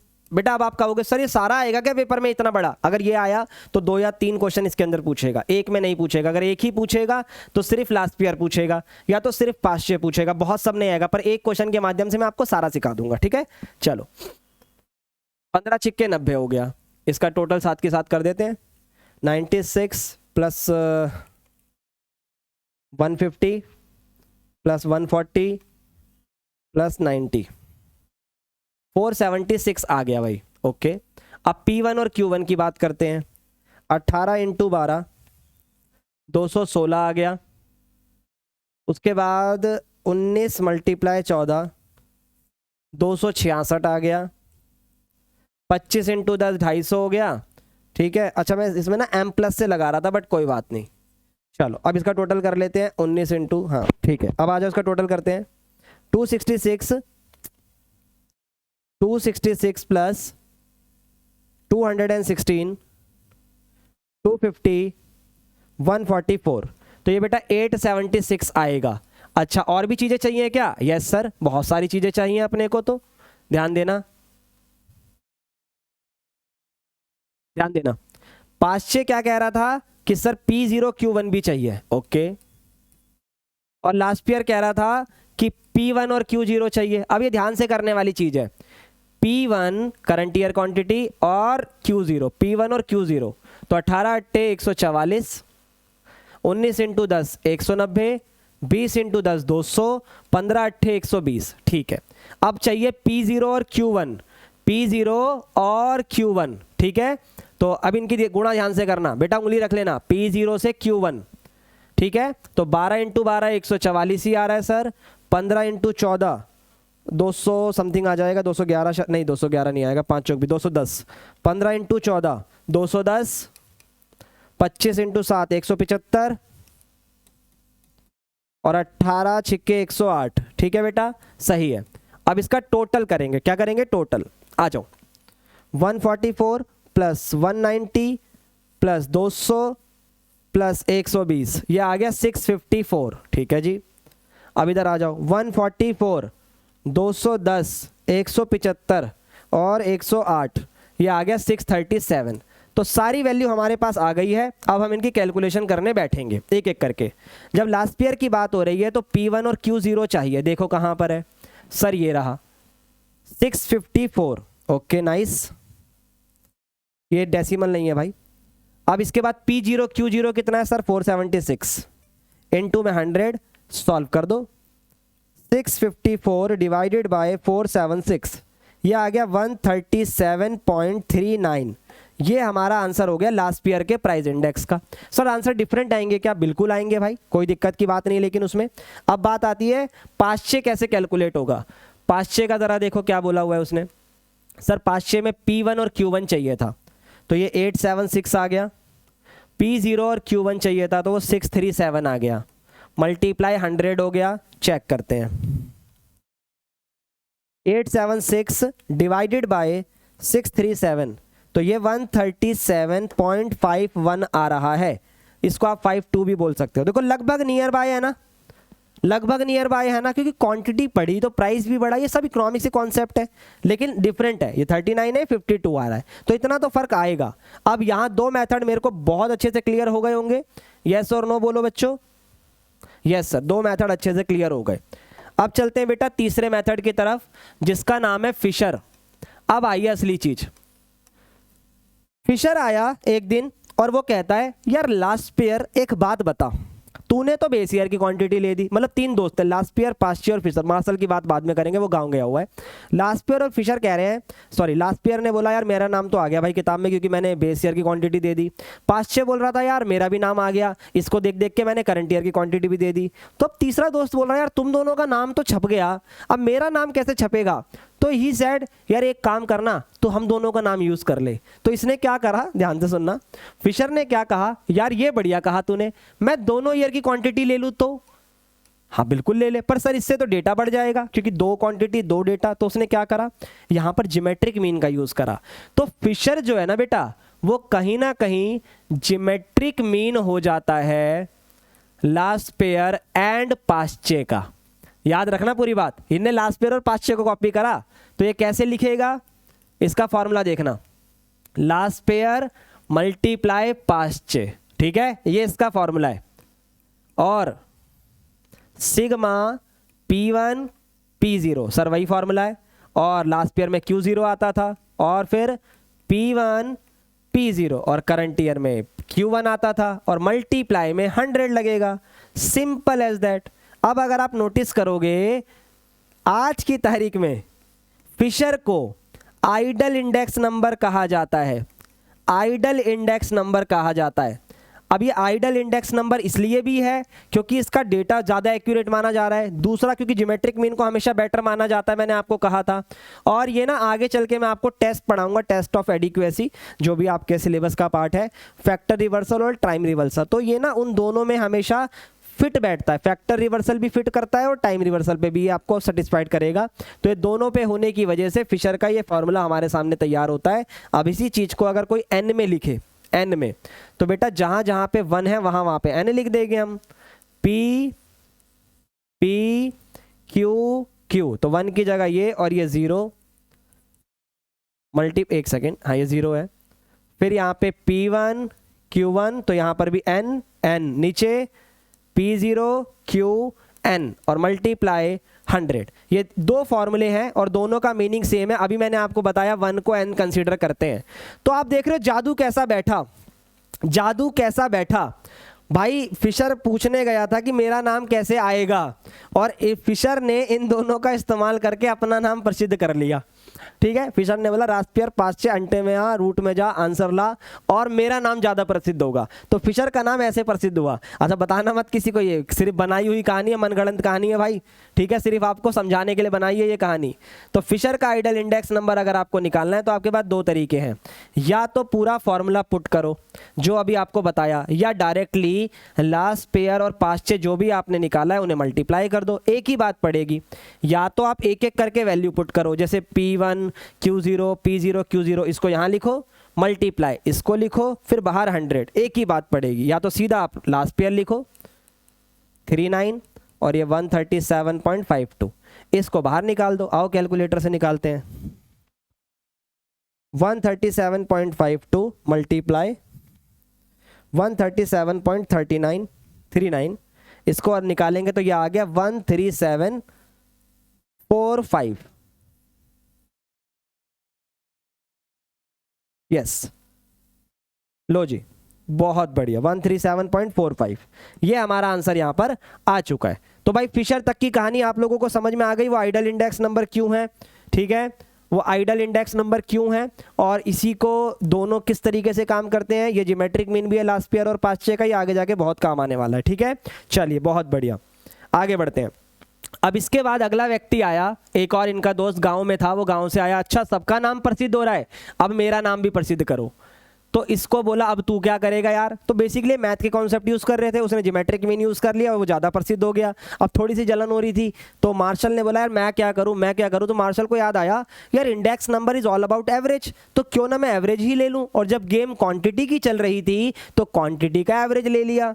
तो मार्शल एजवर्थ ने एवरेज ऑफ क्वांटिटी को यूज़ करा, एवरेज ऑफ क्वांटिटी को यूज़ करा। अब ये कैसे करा ज़रा समझो। इसने बोला Q0 प्लस Q1 अपॉन में 2। अगर आप इस तरीके से करोगे तो हो सकता है आपको ज़्यादा समय लगे, तो इसलिए इसने फॉर्मूला कुछ ऐसा बनाकर दिया, ध्यान देना। सिग्मा P1 और P0 ये तो सब में लग ही रहा है, यस सर। इसने यहाँ पर एवरेज क्वांटिटी लिख दिया, Q0 Q1 अपॉन में 2। एक सेकंड रुकना,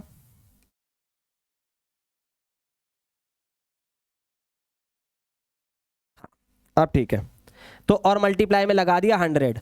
अब अगर हम ध्यान से देखें तो इस 2 से ये 2 हटाया जा सकता था, तो ये नया फॉर्मूला कुछ ऐसा निकल कर आ गया, P1 Q0 और Q1 नीचे आएगा P0 Q0 प्लस Q1। बेटा 1 की जगह n लगा लोगे तो वही बात पड़ेगी। अब यार इसके लिए सर पहले क्या इन दोनों को प्लस करना पड़ेगा? नहीं, ये ऑलरेडी आप कर चुके हो, ध्यान देना। आप इसको अंदर मल्टीप्लाई कर सकते हो, तो ये आएगा sigma P1 Q0 sigma P1 Q1 और नीचे वाला आएगा sigma P0 Q0 plus sigma P0 Q1 और मल्टीप्लाई में 100। इसको थोड़ा सा ध्यान से देखना, थोड़ा सा ध्यान से देखना कि प्लस ऊपर भी है प्लस नीचे भी है, बीच में डिवाइड का निशान है। लेकिन अगर आप इंडिविजुअल पे ले देखो तो ये लास्ट पेयर की तरह दिख रहा है और ये वाला पास्चे की तरह दिख रहा है, ध्यान से देखो आप। हालांकि ये लास्ट पेयर प्लस पास्चे नहीं कर सकते आप, लास्ट पेयर के ऊपर वाला पास्चे के ऊपर वाले से प्लस है, लास्ट पेयर के नीचे वाला पास्चे के नीचे वाले से प्लस है। तो ये फॉर्मूला कुछ इस तरीके का है। तो ये पॉइंट समझ में आया होगा, तसल्ली से देखो। और आओ इसका क्वेश्चन अगर हम करने पे आए तो कैसे करेंगे। अब बात है मार्शल और एजवर्थ की। अभी इनका एक दोस्त और है जो बेंगलोर में है भाई, अच्छा भाई, ये जो कहानी मैं बना रहा हूँ ना, किस पेपर में मत लिख देना कि इनका दोस्त बैंगलोर में था, ये सिर्फ इसलिए कहानी बना रहा हूँ ताकि तुम्हें याद हो जाए। मार्शल एजवर्थ का फॉर्मूला क्या हुआ? सर फॉर्मूला छोड़ो, मुझे तरीका समझ में आ गया। तो क्या क्या तरीका समझ में आया? क्या तरीका समझ में आया कि सर लास्ट पेयर के ऊपर क्या था? 654 प्लस पाश्चे के ऊपर था 876, ठीक है। लास्ट पेयर के नीचे था 476 और इसके नीचे था 637। लो जी, अब हो गया आंसर। अगर किसी को फॉर्मूला लिखना है तो फॉर्मूला लिखो। क्या फॉर्मूला था सर? P1 और P0 तो सब में आता है, P1 P0 तो सब में आता है। इस पे एवरेज ऑफ क्वांटिटी था तो Q0 प्लस Q1, Q0 और Q1। देखो ध्यान से, यही तो फॉर्मूला था। यस सर, एक सेकंड रुको। अब देखो, P1 Q0, P1 Q0 654, फिर P1 Q1 876, फिर आपका P0 Q0, P0 Q0 और फिर लास्ट आपका बच गया P0 Q1। ठीक है बेटा, तो सारी वैल्यू यहां पर पुट हो गई। अब इसे कैलकुलेट करके आंसर दे देते हैं। करो। 654 प्लस 876, ये आ गया 1530। नीचे है 476 प्लस 637, ये आ गया 113 मल्टीप्लाई 100। चलो 1530 को डिवाइड करो 1113 से और फिर मल्टीप्लाई 100 से करने पर फाइनल आंसर आ रहा है 137.46। तो सभी दोस्तों के आंसर आसपास थे, पर सारे दोस्त प्रसिद्ध हो गए। जैसे ही सबका नाम न्यूज़पेपर में आया तो एक व्यक्ति घर से उठकर आया और उसने क्या कहा? भाई मेरे लिए भी तो कुछ करो। तो उसका क्या नाम था? उसका नाम था डॉर्बिश बाउले। उसका क्या नाम था? डॉर्बिश बाउले। ठीक है बेटा, अब डॉर्बिश बाउले ने क्या करा? इन्होंने अपना दिमाग लगाया। यार जब मार्शल बोल रहा है कि मैं एवरेज ऑफ क्वांटिटी ले लेता हूं, ठीक है सर, और फिशर ने बोला यार फिशर तूने क्या लिया? उसने बोला मैंने जिमेट्रिक मीन करा है लास्ट पेयर और पाश्चे का। तो उसने बोला जिमेट्रिक मीन से मिलता जुलता एक वर्ड आता है अरिथमेटिक मीन। तो अगर मैं लास्ट पेयर और पाश्चे को अरिथमेटिक मीन कर दूं तो लास्ट पेयर पाश्चे बोल रहे हैं हमारी लाशों के ऊपर तुम अपने पास्ते बना रहे हो, हमारी लाशों के ऊपर तुम अपने पास्ते बना रहे हो, हमारा नाम दबाए जा रहे हो और अपना नाम कराए जा रहे हो, अपना नाम कराए जा रहे हो, हमारा नाम दबाए जा रहे हो। तो डॉर्बिश बाउली ने क्या कहा? P01 last pair plus Paasche divided by 2 multiply 100 लगाने की आवश्यकता नहीं है। क्यों नहीं है? क्योंकि बेटा इनमें ऑलरेडी 100 लगा हुआ होता है। सिंपल। तो डॉर्बिश बाउले के लिए अगर पेपर में कभी आए तो आप याद रखना arithmetic mean of last pair and Paasche. तो शुरुआत लास्ट पेयर और पाश्चे की थी, पर बाद में लाशें भी उन्हीं की बिछा दी गई। मैं सिर्फ याद करने के लिए ये बातें बोल रहा हूँ। अब बाकी अगर ये वर्ड आपको गलत लगे तो सिर्फ मजाक के लिए था, मैं वर्ड वापस लेता हूँ। आजकल केस बड़े बहुत हो रहे हैं भाई, तो सारे शब्दों को वापस लिया जा रहा है। तो अच्छे से चीज़ें समझ में आ गई? सही है सर। अब इसको सॉल्व करने के लिए अगर हम यहाँ पे बात करें, इसमें अगर लास्ट पे डॉर्बिश बाउले की बात करें तो कुछ नहीं करना, इन दोनों को प्लस करके 2 से डिवाइड कर दोगे 137। अगर इसी में सॉल्व करूँ 39 और 137.52 डिवाइडेड बाय 2, इसको सॉल्व कर दोगे तो आपका डॉर्बिश बाउले भी आ जाएगा। इसका फॉर्मूला बनाना है, फॉर्मूला बना सकते हो। सर कैसे? बेटा लास्ट पेयर का क्या होता है? सर P1 और P0 तो आता ही है, बस Q0 और लगा दो। फिर P1 P0 तो आता ही है, यहाँ पर Q1 लगा दो। मल्टीप्लाई में 100 डिवाइड में 2, ये चीज़ यहाँ पर बननी चाहिए। Simple as that, simple as that. बोलो समझ में आ गई क्या बात? यस सर, क्लियर है। चलो आगे बढ़ते हैं, आगे बढ़ते हैं। भाई थोड़ा सा पानी पिया जाए अब। Yes sir, P low. इतनी सारी चीज़ें आपने सिखा दी हमें। तो बेटा ये लास्ट पेयर, डॉर्बिश बाउले, सारी चीज़ें आपको क्लियर हो गई होगी। अब बढ़ते हैं आगे इसके अगले कॉन्सेप्ट की तरफ। मात्र 1 घंटे के अंदर अगर मैं आपको ये सब चीज़ें सिखा रहा हूँ तो बेटा ये अपने आप में बहुत बड़ा मतलब टास्क है, ईजी है ये, ठीक है।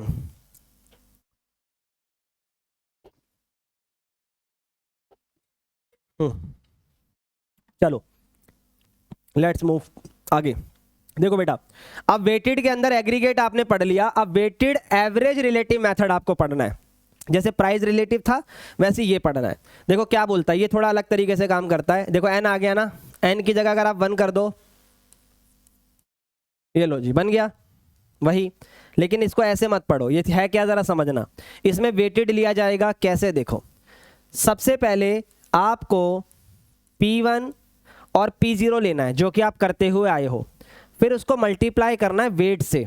ठीक है सर, देखते जाना, और नीचे भी आपको वही वेट रखना है और मल्टीप्लाई में लगाना है 100। एक्चुअल फॉर्मूला ये होता है। अब बुक वालों ने ये कंफ्यूज करने के लिए बना दिया। मेरा फॉर्मूला देखो क्या है, मैं इसको और छोटा करता हूँ।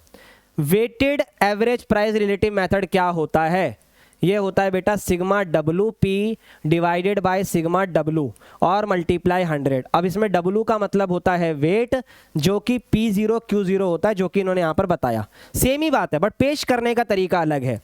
और P का मतलब होता है प्राइस रिलेटिव, जो कि क्वेश्चन में है P1 अपॉन P0 मल्टीप्लाई 100 करने की आवश्यकता नहीं है, क्योंकि वो आप लास्ट में करोगे।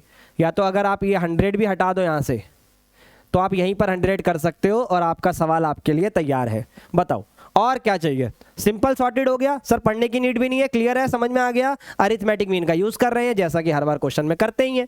ठीक है, हम अरिथमेटिक मीन ही पढ़ेंगे, हालांकि होता ज्योमेट्रिक मीन भी है। अब इसी में अगर मैं कोई क्वेश्चन बना दूं तो वो आप कर सकते हो, जो कि आप इजिली कर पाओगे, पिछले क्वेश्चन में ही कर सकते थे। अब आ गया बेटा चेन इंडेक्स नंबर, जिसमें लिंक रिलेटिव की भी बात होने वाली है। तो ये सब चीज़ें मैं आपको क्वेश्चन के माध्यम से समझाता हूँ, तभी समझ में आएगी। अब ये होता क्या है, मैंने अभी आपको बताया था कि जब हम प्राइस रिलेटिव्स पढ़ते हैं और अगर हम सक्सेसिव ईयर्स को लेते हैं तो लिंक रिलेटिव होता है, और जब बेस को फिक्स कर दिया जाता है तो वो चेन होता है। अब इसको कैसे समझना है, कैसे करना है, वो ज़रा देखो। इसके ऊपर क्वेश्चन आप सेल्फ करना, हो जाएगा, मेरी गारंटी है, क्योंकि आपको हर एक चीज़ मैंने यहाँ पर बता दी है कि डब्लू क्या होता है, ये क्या होता है। ठीक है, चलो आगे बढ़ते हैं। अब ये हमारा आ गया चेन इंडेक्स। अभी फॉर्मूला देखो ही मत, बस इधर आ जाओ। सबसे पहले मैं आपको सिखाता हूं लिंक रिलेटिव कैसे निकाला जाता है, फिर उसके बाद चेन बेस इंडेक्स की बात होगी, सीबीआई की बात होगी। आ जाओ, देखो बेटा, सबसे पहले जो फर्स्ट ईयर होता है उसको 100 ही मानना होता है, वो फिक्स रहेगा। ठीक है सर, पहला 100 ही रहेगा। रुक जाओ, लाइनें खींच ली थोड़ी सी, आ जाओ, लाइनें खिंच गई। अब सॉल्व करते हैं। अब बेटा अगर पहला 100 मान लिया तो लिंक रिलेटिव करता क्या है? लिंक रिलेटिव सक्सेसिव ईयर की तरह काम करता है। इसमें आपको बस करंट ईयर ऊपर और जो बेस ईयर, या बेस भी मत बोलो, प्रीवियस ईयर नीचे, मल्टीप्लाई 100। तो यहाँ पे आप 60 लिखोगे, बटे में 50 लिखोगे, मल्टीप्लाई में 100 लिखोगे, 120 आ गया। सिंपल, ये इसके अंदर करना है। इधर आ जाओ, अब यहाँ 62 लिखोगे, ऊपर वाला 60 है, नीचे 100, सॉल्व कर दो। फिर इधर 65 है पर ऊपर 62 है, मल्टीप्लाई 100 आ गया। फिर नीचे वाले में 70 है, इसके जस्ट ऊपर वाला 65 है, इनटू में 100 है। फिर इसके नीचे वाला 78 है, इसके जस्ट ऊपर वाला 70 है, मल्टीप्लाई 100 है। तो लिंक रिलेटिव क्या कर रहा है कि आज के प्राइस को जस्ट पिछले वाले प्राइस से कंपेयर कर रहा है। तो ये इस तरीके से इंडेक्स हमारा बनेगा। इसको सॉल्व करा जाए, आ जाओ। 62/60 ये आ रहा है 103.33। फिर आ रहा है 65/62 ये आ रहा है 104.83, 84 भी हो सकता है। फिर आ रहा है 70/65 107.69। फिर लास्ट का आ रहा है 78 डिवाइडेड बाय 70 111.42। ठीक है बेटा, अब आपको इस समझ में आ रहा होगा इसका क्या मीनिंग है, जो मैंने आपको अभी तक समझाया कि जस्ट करंट ईयर को पिछले ईयर से डिवाइड करो। करंट ईयर पिछला ईयर, ठीक है। लेकिन चेन बेस जो भी आपका यहाँ पर है सीबीआई, वो थोड़ा अलग होता है। इसको निकालने का फंडा अलग है। क्या अलग है? इसमें बेस हर बार 100 आएगा, हर बार बेस 100 आएगा, क्योंकि इसमें बेस फिक्स कर दिया जाता है, इसमें बेस बदलते नहीं हैं। फिर क्या होता है, बेस हर बार फिक्स रहेगा। यहाँ पर ऊपर बेस हमेशा फिक्स रहेगा, ऊपर लिंक रिलेटिव आएगा जो भी करंट ईयर का है, करंट ईयर का लिंक रिलेटिव, और मल्टीप्लाई आपको करना है सीबीआई जस्ट ऊपर वाला। ठीक है, फॉर्मूला अब आप देखोगे तो समझ में आएगा। चेन इंडेक्स निकालने का क्या फॉर्मूला है? पेपर में फॉर्मूला ही आ सकता है, इतना बड़ा सवाल नहीं आएगा। ठीक है, या तो डेटा देगा तो आपको एक पार्ट ही उसमें करना होगा, लिंक रिलेटिव करंट ईयर का, chain index just previous year का। तो फॉर्मूला अब आपके दिमाग में बैठेगा। जैसे इस बार का लिंक रिलेटिव 120 है और पिछले ईयर का ये 100 है। ठीक है, ये आपका आ गया 120। ठीक है बेटा, इस ईयर का 103.33 है लिंक रिलेटिव, और ये पिछले ईयर का 120 है, कैलकुलेट कर दो। ठीक है, फिर इस ईयर का ठीक है, समझ गए ना, लिंक रिलेटिव ये है, मल्टीप्लाई जो ये आएगा, फिर इस ईयर का 107.69 है, इस ईयर का जो आएगा, फिर 111.42 है, और इस ईयर का जो आएगा। ठीक है, आओ निकालते हैं। 103.33 मल्टीप्लाई 120, ये आ गया आपका 124 आ गया लगभग। हाँ 123.99 है तो वही होगा। फिर ये यहाँ पर रख दो, अब इससे ये आ जाएगा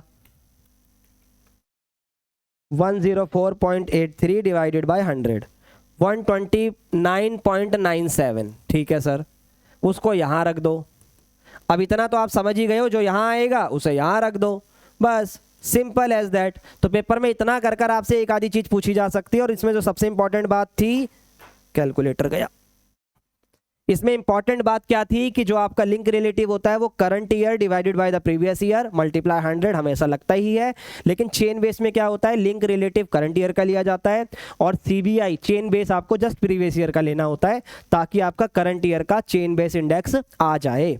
सही है भाई, बहुत बढ़िया, सॉर्टेड, सिंपल वे में आपको समझा दिया, सीबीआई सबको क्लियर हो गया। अब आता है बेटा, जैसे आपने अभी तक मेरे से पढ़ा प्राइस इंडेक्स, अब हम पढ़ने वाले हैं क्वांटिटी इंडेक्स। अब ये क्या होता है, जिस तरीके से आप प्राइस का कंपैरिजन करते हुए आए हो, अब आपको क्वांटिटी का कंपैरिजन करना है, और ये चारों मेथड में पढ़ेंगे। अब मैं करवाऊंगा अभी नहीं, फिर भी आपको समझ में आएगा, गारंटी है। देखिएगा ज़रा, सबसे पहले सिंपल की बात करते हैं।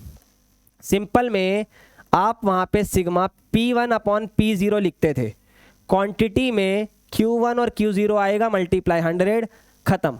मेरे को बोलो, अगर वैसे तो ये रिकॉर्डेड देख रहे हो आप, एक बार कमेंट कर दो कि सर ये क्या आपको इसका क्वेश्चन कराने की दरकार भी है? नहीं, बस आपको क्वेश्चन में क्या देने की जरूरत है, क्वांटिटी। सेम सिंपल का ये एग्रीगेट हो गया। अब सिंपल में अगर हम क्वांटिटी रिलेटिव की बात करें, हालांकि वो होता नहीं है, लेकिन वो भी आप बना सकते हो। ठीक है, इसके अलावा जो सबसे इंपॉर्टेंट पार्ट है इसका, वो है इसका वेटेड वाला पोर्शन। कौन सा पोर्शन सर? वेटेड वाला। और वेटेड में भी कौन सा वाला? जहां पे सारे मित्रगण आने वाले हैं। तो एक एक करके सारे मेथड समझना। सबसे पहले मैं लास्ट पेयर की बात करूंगा और उसकी लास्ट बिछाऊंगा। यह गलत वर्ड इस्तेमाल कर रहा हूं, आई एम एक्सट्रीमली सॉरी।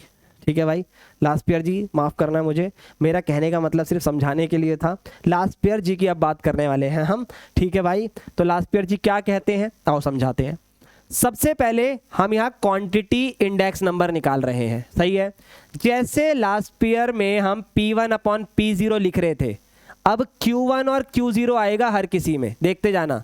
फिर जैसे 5-6 की बात होगी, ठीक है, तो 5-6 में भी Q1 और Q0 ही आएगा। ठीक है, आगे बढ़ते जाएंगे। तो इसमें होने क्या वाला है, अब इसमें होने क्या वाला है, जैसे जब प्राइस इंडेक्स की बात हो रही थी तो जो क्वांटिटी आ रही थी उस पे फोकस था, तो अब क्वांटिटी वाले में प्राइस पे फोकस होगा। तो इसमें आपका बेस ईयर का प्राइस आएगा। ठीक है बेटा, यस सर। तो ये P0 और P0 होके मल्टीप्लाई 100 लगेगा। इसमें आपका करंट ईयर का प्राइस आएगा। जैसे वहां पे करंट ईयर की क्वांटिटी आ रही थी, तो अब ये करंट ईयर का प्राइस आएगा। P1 और Q1 मल्टीप्लाई 100। तो क्वेश्चन पढ़ लेना कि वो आपसे प्राइस इंडेक्स पूछ रहा है या क्वांटिटी इंडेक्स, तो कंफ्यूज मत होना। ठीक है, कई बार ये चीज़ आपको उल्टी भी दिखाई दे सकती है, ये पेपर में ऐसा भी दिखाई दे सकता है, क्योंकि P1 Q1 बोलो या Q1 और P1 बोलो एक ही बात होती है। ये P1 और Q0 तो देखने में तो अगर आप ध्यान से देखोगे तो कहानी बदल गई है, लेकिन मीनिंग उसका नहीं बदला है। तो वो मीनिंग आपको ज़रा समझ के रखना है कि पेपर में पूछ क्या रहा है और क्या चीज़ पुट करने आनी चाहिए। सेम इसी प्रकार से जब फिशर की बात होगी, फिशर में कुछ नहीं बदला, सब वही रहना है।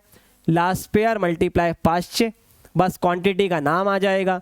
वही आपको पता है कि फॉर्मूला क्या रखना है सर। Q1 और Q0 तो आता ही आता है, Q1 और Q0 तो आता ही आता है, बस एक बार P0 और एक बार P1। बोलो जी, बोलो बालाजी महाराज की जय। ठीक है भाई, अगर नहीं बोलनी तो मत बोलो, ऑब्वियस सी बात है भाई, ध्यान रखना अपना अपना, कोई दिक्कत की बात नहीं है। चलो, वो एकदम से मुझे मीम याद आ गया, वो आजकल चलता है ना, बालाजी महाराज की जय, तो वो मीम याद आ गया था। एक्सट्रीमली सॉरी फॉर दिस, अगर नहीं सही लगा तो आ जाओ। अब मार्शल और एजवर्थ की बात करते हैं, मार्शल और एजवर्थ की बात करते हैं। अब ये मार्शल और एजवर्थ क्या होता है सर, अभी बताया था आपने। अब ये क्वांटिटी इंडेक्स के अंदर एवरेज ऑफ प्राइस ले लेगा। यस सर, तो इसका मतलब इसका फॉर्मूला कैसा दिखाई देगा, सिग्मा सिग्मा Q1 Q0 और यहाँ पे P0 plus P1 P0 plus P1 और मल्टीप्लाई में 100। सिंपल एज दैट, कुछ बदलना नहीं है, बस क्वांटिटी इंडेक्स का मीनिंग अब आपको समझ में आता जा रहा होगा, ये मेरे लिए ज़रूरी था। फिर लास्ट में आता है डॉर्बिश और बाउले। डॉर्बिश और बाउले कोई खास मीनिंग नहीं है इसका भी क्वांटिटी इंडेक्स में वही होगा sir, last year plus 5/6/2। Simple as that, ठीक है बेटा। अब इस पर इतनी चर्चा करने की आवश्यकता नहीं थी, पेपर में क्वेश्चन इसके कम ही आते हैं, पर इसका जो मीनिंग है वो मैंने आपको डिटेल में दे दिया है, तो वो आप अच्छे से आप कर सकते हो, ठीक है। ओके चलो, अब बात करते हैं बेटा वैल्यू इंडेक्स। और उससे पहले अगर यहाँ पे वेटेड की बात आ जाए तो वेटेड में भी कहानी सेम रहेगी। बस आपको ये याद रखना है, जब भी मुझसे पेपर में क्वांटिटी इंडेक्स पूछा जाएगा तो मेरा फोकस क्वांटिटी, जैसे मैं प्राइस के लिए सोच रहा था वैसे ही अब प्राइस के लिए क्वांटिटी सोचूंगा और क्वांटिटी के लिए प्राइस सोचूंगा। ये एक सिंपल सी बात आपको याद रखनी है, बस सिंपल एज दैट, ठीक है। चलो अब बात करते हैं वैल्यू इंडिसेस की। अब ये वैल्यू इंडेक्स क्या होता है बेटा, वैल्यू इंडेक्स क्या होता है सिंपल तरीके से बता रहा हूं, इससे ज़्यादा आसान नहीं हो सकता। P1 और Q1 डिवाइडेड बाय P0 और Q0 मल्टीप्लाई 100 और बात खत्म। एक्चुअल में ये कहना चाहता है value of the current year, value of the base year multiply 100, और वैल्यू का मतलब होता है प्राइस इनटू क्वांटिटी। जब करंट ईयर की बात हुई तो 1 आ गया और बेस ईयर की बात हुई तो 0 आ गया। और अगर इसी को मैं n वाले मेथड में लिखूं जो कि ईयर पे जाएगी बात, तो ये कुछ ऐसा दिखाई देगा, Vn, ठीक है, V0 मल्टीप्लाई 100, यहां पर sigma Pn Qn divided by sigma P0 Q0 multiply 100। Nice. और अगर हम थोड़ा सा पीछे चलें, थोड़ा सा, ज़्यादा नहीं, थोड़ा सा, हाँ, इस वाले में, तो अगर आप ध्यान दे पाए, कुछ तो गड़बड़ होगी भाई, हाँ ठीक है, अभी तो सही था यार, एकदम से हो भी गया था। अच्छा ये प्रॉब्लम है, कोई बात नहीं, यहीं पे बता देते हैं, पीछे लिखा हुआ है, आप बेफिक्र रहो। ये एक्स्ट्रा मिटो दिया मैंने, हाँ ये सही है।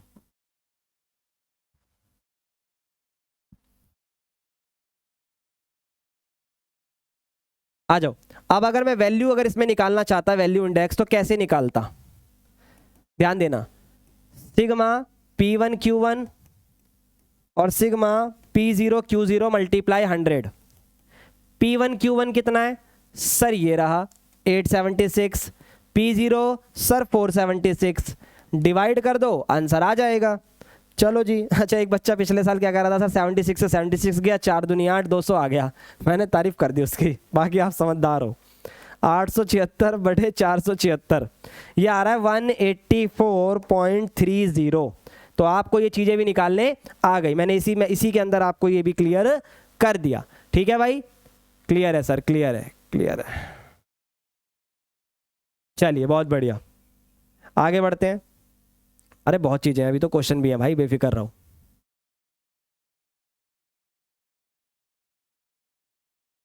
कहाँ गए, ये रहे। वैल्यू इंडेक्स के बाद अब जो थ्योरेटिकल पोर्शन पेपर में पूछा जाता है उससे रिलेटेड कुछ बातें हैं, उसको एक एक करके हम सुनेंगे। Usefulness of indexes. अब यूजफुलनेस क्या क्या होती है इसकी, देखो अभी तक हमने जितना भी पढ़ा, जितने भी तरीके के इंडेक्स नंबर पढ़े, सब में कहीं ना कहीं कुछ ना कुछ लिमिट्स होती है, जो कि ऑब्वियस है, ठीक है, ध्यान से सुनो। जैसे कि as the indexes are constructed mostly from deliberate sample, जैसे कि मैंने आपको कहा कि सारा डेटा कंसीडर नहीं होता, सैंपल कंसीडर होता है, तो chances of error creeping in can not be always avoided. अब अगर आप बोलो कि सर इसमें एरर नहीं आएंगी, ऐसा हो ही नहीं सकता यार, एरर आएगी, ऑब्वियस सी बात है, तो उसको आप अवॉइड नहीं कर सकते। लिखा हुआ है error creeping is in can not be always avoided, avoid नहीं करा जा सकता। आगे since index number are based on some selected item, जैसे कि मैंने क्या कहा था आपको, सेंसेक्स के रेफरेंस से आप समझ पाओगे 5000 से ज़्यादा कंपनी है बट आप सिर्फ 30 को कंसीडर करते हो। घर के अंदर आप 100 आइटम खरीदते हो पर मेजरली आप मोटे मोटे आइटम्स को कंपेयर करते हो, मोटा मोटा मीन्स तकिया को नहीं जिस पे ज़्यादा पैसा खर्च हो रहा है, तो वो वाली बात यहाँ पर हो रही है। They simply depict the broad trend, obvious सी बात है भाई, and not for the real picture. Exactly मैंने कहा था ये कभी रियल पिक्चर और एक्यूरेट पिक्चर नहीं देते हैं, सिर्फ एक अजम्पशन बेसिस बात होती है, अजम्पशन भी नहीं होता, इट कॉल्ड नियर बाय, उसके आसपास हो सकता है, ठीक है।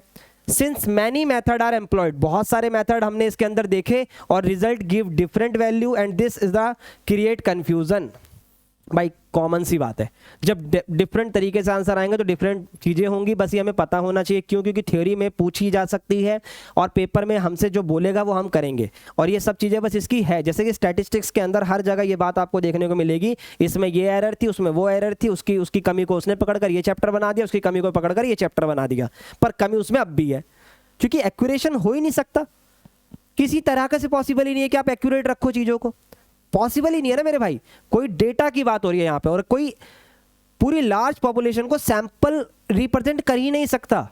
अगर मैं बोलूँ कि अगर इंडिया का सारा पैसा एक जगह रख दिया जाए और सब में बराबर बांट दिया जाए और सबकी सैलरी 10,000 रुपये हो जाएगी, कहाँ से पॉसिबल है यार? लाखों करोड़ रुपए अंबानी जी लेके बैठे हैं, अदानी जी लेके बैठे हैं, है ना। मेरी सैलरी कितनी होगी, आपकी कितनी होगी, कि कोई घर ऐसा भी होगा जो डेली 200 रुपये कमा के घर चला रहा होगा।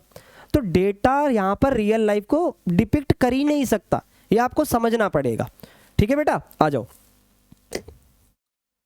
इन स्पाइट ऑफ लिमिटेशन, ऑब्वियस सी बात है लिमिटेशंस के अलावा भी इंडेक्स नंबर फिर भी बहुत यूजफुल होते हैं। मैंने कहा आपको कि भाई ये नियर बाय तो बता ही रहे हैं ना, और आपको हेल्प भी करेंगे। कैसे? देखो, फ्रेमिंग द सूटेबल पॉलिसीज। अगर मैं इन्वेस्टमेंट करना चाहता हूं तो सेंसेक्स मुझे एक आइडिया तो देगा कि यार मार्केट इस तरीके से चल रही है, अगर रिलायंस को नुकसान हो रहा है तो मतलब कहीं ना कहीं उस सेगमेंट के अंदर लॉसेस चल रहे हैं।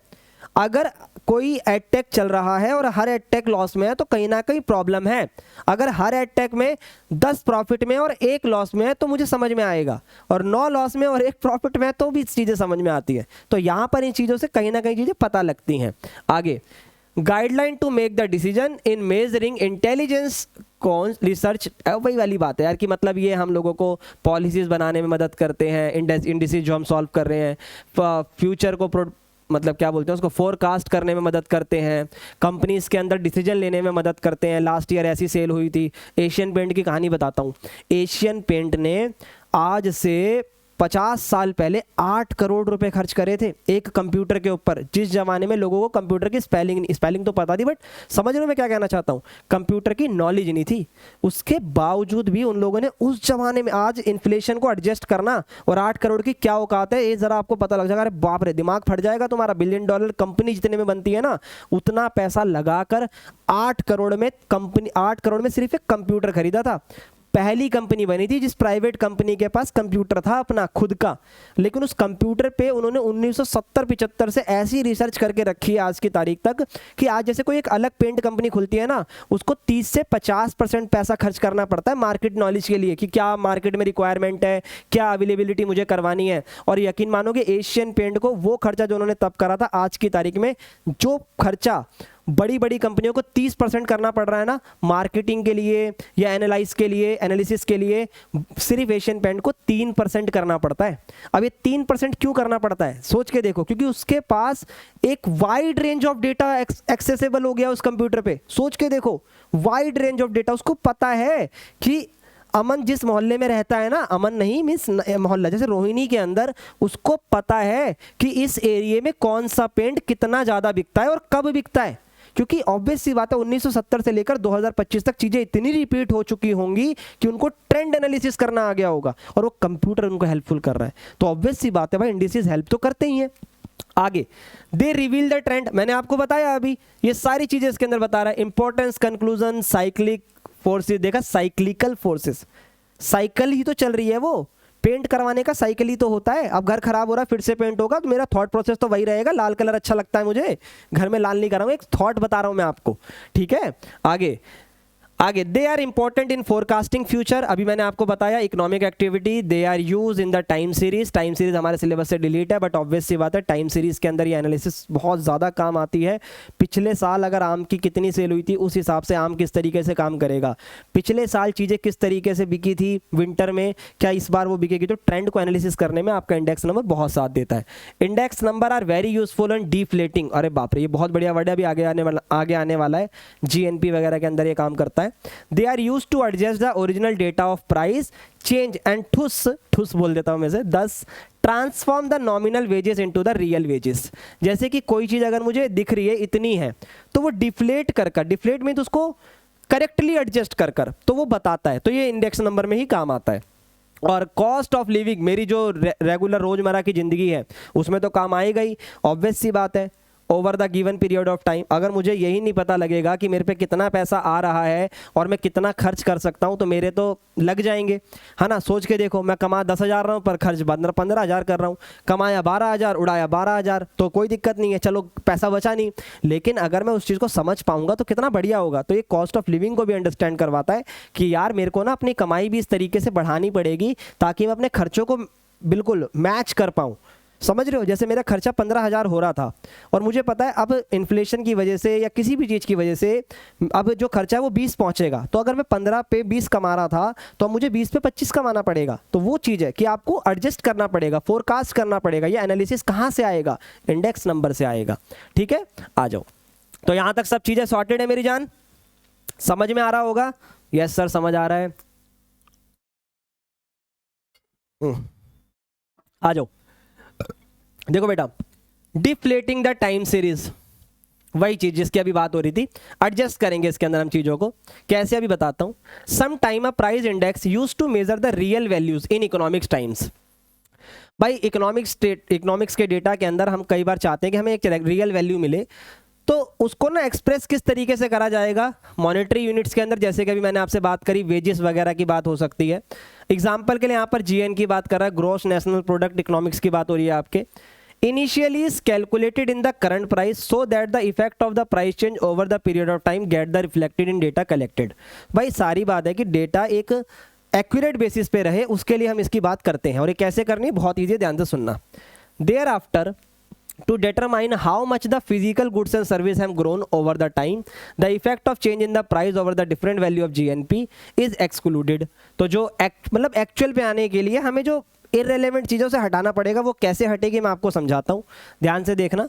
इंपॉर्टेंट बातें मैं इसकी आपको बता चुका हूँ। सीधा यहाँ पर देखो, जैसे होलसेल प्राइस इंडेक्स की अगर मैं बात करूँ, होलसेल प्राइस की आप समझते हो, जब होलसेल मार्केट की बात हो रही होती है, वहाँ पर अगर 1970 में देखें होलसेल प्राइस इंडेक्स इतना था, फिर इतना हुआ, फिर इतना हुआ, फिर इतना हुआ। ये कहना चाह रहा है कि अगर 100 से कंपेरिजन कर रहे हैं तो 13% बढ़ा है, यहाँ 16%, यहाँ इतना, यहाँ इतना। तो ये बात इसके अंदर हो रही है। अब जीएनपी करंट प्राइस पे कितनी है, देखिएगा जरा ये सब कैसे आ रहा है, मैं समझाता हूँ। जीएनपी करंट प्राइस पे इतनी है, पर हमें रियल जीएनपी चाहिए। तो बेटा रियल जीएनपी निकालने का सिंपल सा एक फंडा होता है, जिसको हम डिफ्लेटेड वैल्यू यहाँ पर हम बोल सकते हैं। डिफ्लेटेड वैल्यू का क्या फॉर्मूला है, जो भी आपकी करंट वैल्यू है उसको price index of the current year से डिवाइड कर दो। कुछ लोग ये बोलते हैं और कुछ लोग ये बोलते हैं कि करंट वैल्यू को आप जो भी आपका इंडेक्स है उससे डिवाइड करके 100 से मल्टीप्लाई कर दो। ये भी एक फंडा होता है, मैं निकाल के दिखाता हूँ। जैसे कि ये कैसे आया होगा, 7499 को 113.1 से डिवाइड करके 100 से मल्टीप्लाई करा होगा। और मैं करके दिखाता हूँ। 7499 डिवाइडेड बाय 113.1 मल्टीप्लाई 100, तो ये आ रहा है 6630। देख रहे हो, दोबारा कर देता हूँ, नीचे वाला आप देखो, 7935 डिवाइडेड बाय 116.3 मल्टीप्लाई 100, ये देखो कितना आ रहा है, 6822। कितना आ रहा है, 6822, लगभग 6823। तो रियल जीएनपी कैसे निकली, रियल जीएनपी कैसे निकली या डिफ्लेटेड वैल्यू। डिफ्लेटेड वैल्यू का मतलब हो गया adjusted value for the real time. आप ऐसे कह सकते हो कि करंट वैल्यू को हमने इस इंडेक्स से डिवाइड करके 100 से मल्टीप्लाई करा।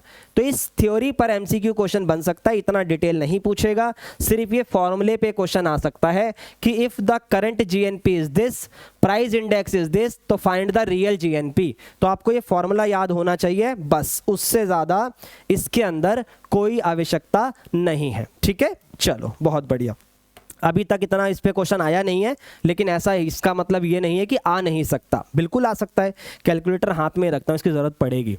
देखो बेटा, अब आता है शिफ्टिंग ऑफ इंडेक्स नंबर और स्प्लाइसिंग ऑफ इंडेक्स नंबर।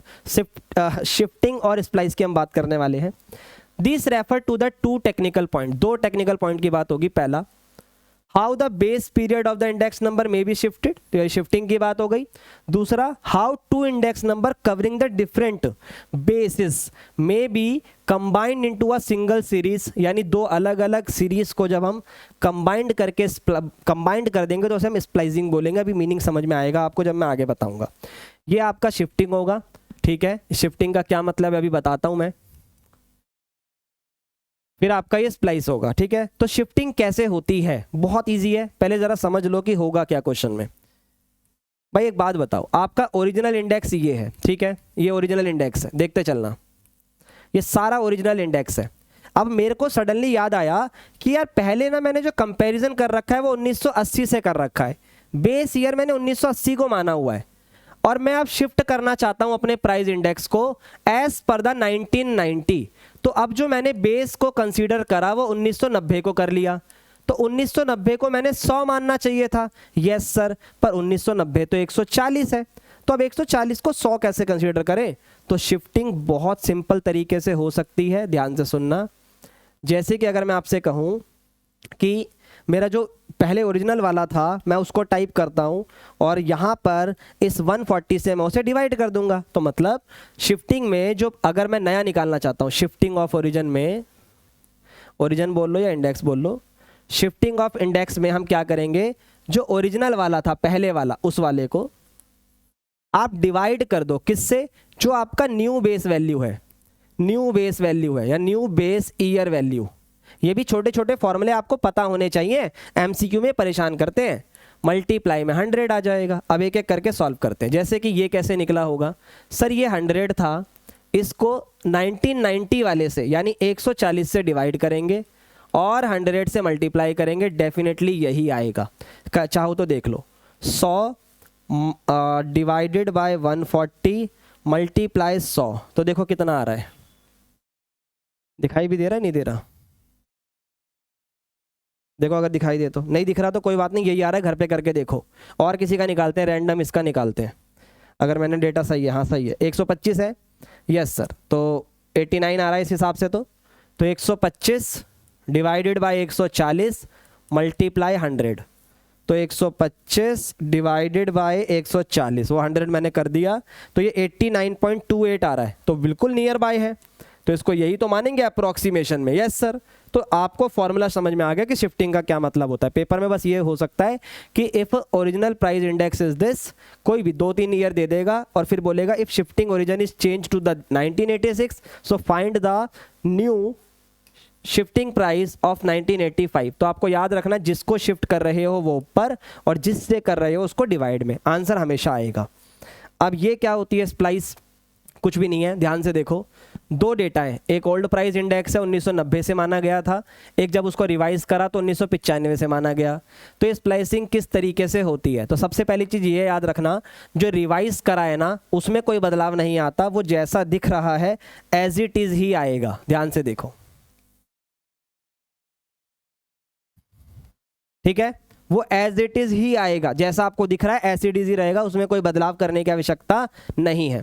अब इनका क्या करें, तो इसके लिए कुछ नहीं करना, बस आप मुझे ये बताओ, यहाँ पे जब आपने रिवाइज करा प्राइस इंडेक्स को तो 1995 से करा, तो 1995 में इंडेक्स नंबर का जो बेस था वो 100 था, तो ये जो पूरा डेटा है तो ये 100 के हिसाब से है, तो इसलिए एक्यूरेट है, इसमें कोई दिक्कत की बात नहीं है। ठीक है, लेकिन जब आप स्प्लाइस कर रहे हो, इन दोनों को मिक्स कर रहे हो, मर्ज कर रहे हो, तो ये जब इधर आएगा तो इसको भी, इन वाले डेटा को भी एडजस्ट होना पड़ेगा। किसके अकॉर्डिंग? बेस के अकॉर्डिंग। तो इसका जो बेस 114 था उसको 100 बनाना पड़ेगा। अब 114 100 कैसे बनेगा सर? 114.2 से डिवाइड होकर। तो इस पूरे डेटा को इस वाले से डिवाइड कर दो। देखो 100 डिवाइडेड बाय 114.2, ये आपका 87.56 आ जाएगा, जो कि यहाँ पर लिखा हुआ है अप्रॉक्स में। तो आपको इन सारी वैल्यू को डिवाइड करना है जो आपका बेस चेंज हुआ है उस बेस से। तो सेम इस आपके शिफ्टिंग की तरह ही है। तो ये 114.2 से डिवाइड और उसके बाद मल्टीप्लाई 100 तो करते ही हैं ताकि परसेंटेज में चीज़ें बदलें। मैं एक रैंडमली इसका करके दिखाता हूँ। 105.3 डिवाइडेड बाय 114.2 और इसको जो भी आएगा तो 100 से मल्टीप्लाई, तो 92.20 हमारा आंसर आ रहा है। ठीक है भाई, ये हमारा उत्तर हो गया। यहाँ तक कोई आपत्ति नहीं होनी चाहिए। बहुत बढ़िया। तो ये भाई अगर आपको लगता है ना कि सर कठिन हो रहा है, ठीक है, तो आप क्या करा करो, थोड़ा सा उसको ब्रेक लेकर फिर उसके बाद देखा करो। ठीक है, चलो आ जाओ। टेस्ट ऑफ एडिक्वेसी, इस पे एमसीक्यू क्वेश्चन बहुत बनता है एग्जाम में। इस पे एमसीक्यू क्वेश्चन बहुत बनता है भाई एग्जाम में, काफी बार मैंने बनते हुए देखा है। तो सबसे पहले 4 प्रकार के टेस्ट हैं: यूनिट टेस्ट, टाइम रिवर्सल और फैक्टर रिवर्सल टेस्ट और फिर सर्कुलर टेस्ट। सबके मीनिंग समझते हैं। सबसे पहला होता है बेटा यूनिट टेस्ट। ठीक है, ज्यादा इसमें जाने की जरूरत नहीं है, बेसिक सी बात है, सुनो। This test require that of the formula should be independent of the unit. तो बेसिकली इसमें सिर्फ प्राइस की बात हो जाएगी। ठीक है, in which for which the price and the quantity are quoted, वो बस बताएगा कि आपको किस तरीके से इसको सॉल्व करना है। एक्सेप्ट द सिंपल, ध्यान से सुनो, यानी इसमें सारे टेस्ट सेटिस्फाइड है, मतलब आपका सिंपल एग्रीगेटिव आता है, यस सर, फिर आपका सिंपल प्राइस रिलेटिव आता है, यस सर, फिर आपके वेटेड में बहुत सारे नाम आते हैं, यस सर, सारे नाम, फिर आपका वेटेड में प्राइस रिलेटिव आता है। तो ये क्या कह रहा है? Except for the simple aggregative index all other formula satisfy this test. तो यानी इसको छोड़कर ये सारे पॉइंट इसको सेटिस्फाई करते हैं। अब मैं आपको बता दूं, जब मैं आपको टेस्ट ऑफ एडिक्वेसी पढ़ा रहा हूं ना, तो आपका ध्यान ही इस चीज पे होना चाहिए कि कौन सा टेस्ट किसको सेटिस्फाई करेगा, क्योंकि पेपर में एमसीक्यू में वही पूछा जाएगा। ठीक है, आ जाओ। तो सबसे पहली चीज मुझे समझ में आ गई कि प्राइस रिलेटिव, वेटेड और ये सब होगा, बस सिंपल एग्रीगेटिव को छोड़कर सब इसको सेटिस्फाई करेगा। तो सिंपल एग्रीगेटिव को छोड़कर सारे टेस्ट इसको सेटिस्फाइड करेंगे। अब आता है बेटा टाइम रिवर्सल टेस्ट। ये इंपॉर्टेंट है और ये होता क्या है मैं आपको बताता हूं। टाइम रिवर्सल का क्या मतलब है? टाइम रिवर्सल का मतलब है कि जैसे कि आपने इंडेक्स निकाला बेस टू करंट ईयर, है ना, तो ये इसको रिवर्स कर देगा। ठीक है, करंट टू बेस ईयर। और अगर ये सॉल्व करके 1 आ रहा है तो इसका मतलब ये इस टेस्ट को सेटिस्फाई कर रहा है, वरना नहीं कर रहा। तो ये वही बोलेगा, देखो, it is test to be determine whether a given method और which work both way in the time. खामा का इसको पढ़ने की इतनी दिक्कत नहीं है, जब आपको मैंने बता दिया ऐसे होगा तो ये ऐसे ही होगा, सिंपल एज दैट। अब यहाँ पे चीज सिंपल तरीके से एक समझो जो मैं बता रहा हूँ। लास्पियर का क्या फॉर्मूला होता है सर? लास्पियर जी का फॉर्मूला होता है P1 Q0, फिर नीचे आता है P0 Q0। ठीक है, अच्छा याद रखना, जब भी हम कोई टेस्ट की बात करेंगे तो अवॉइड द 100, आपको 100 अवॉइड करना है, तभी टेस्ट होंगे। ओके, आ जाओ। अब P01 की अगर मैं बात करूं और अब अगर मैं 01 को 10 कर दूं, इसको बोलते हैं टाइम रिवर्सल। टाइम रिवर्स कर दिया तो जहां पे 0 था वहां पे 1 आएगा और 1 की जगह 0 आएगा। ठीक है, अब यहां पर देखो PQ 1 है ना, तो 1 की जगह 0 आ गया और 0 की जगह 1 आ गया। अब अगर मैं इन दोनों को मल्टीप्लाई करता हूं, ध्यान से देखो, आप खुद ही देख लो, इन दोनों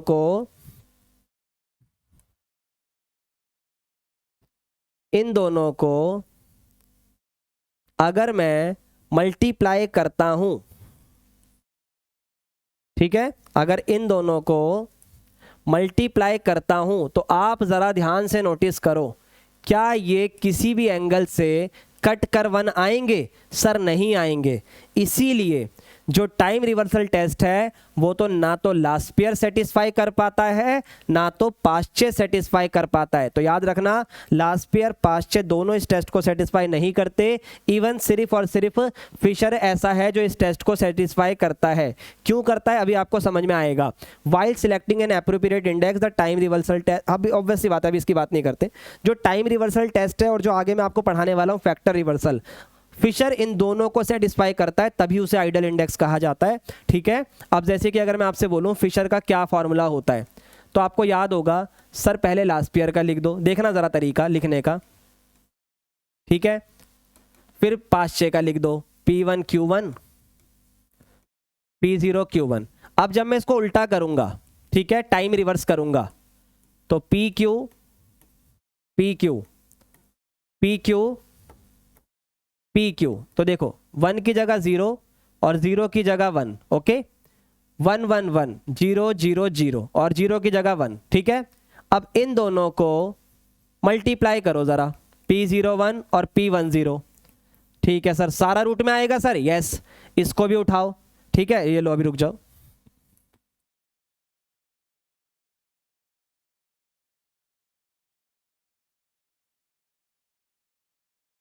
अब बाप रे,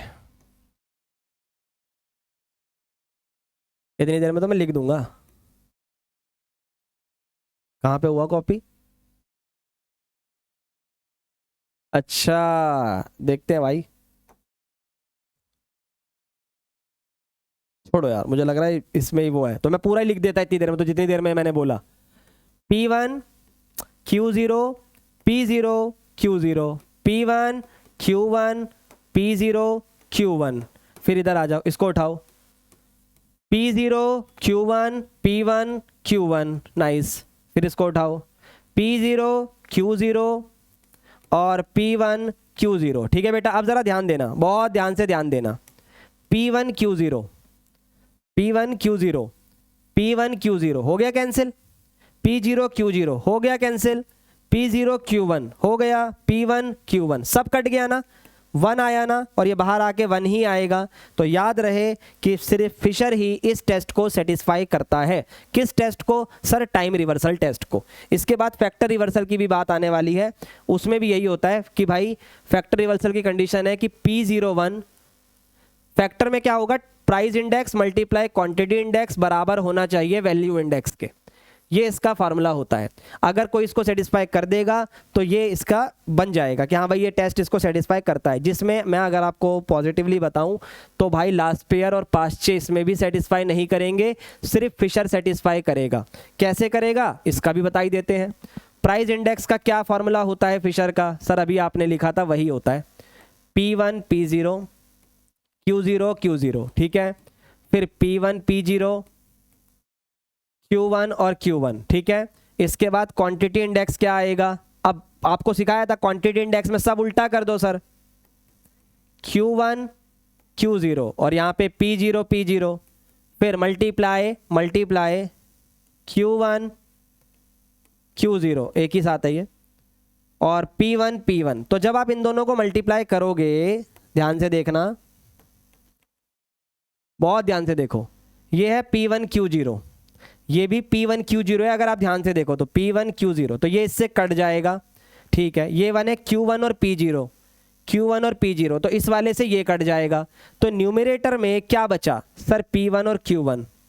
ठीक है, डिनोमिनेटर में क्या बचा सर? P0 Q0।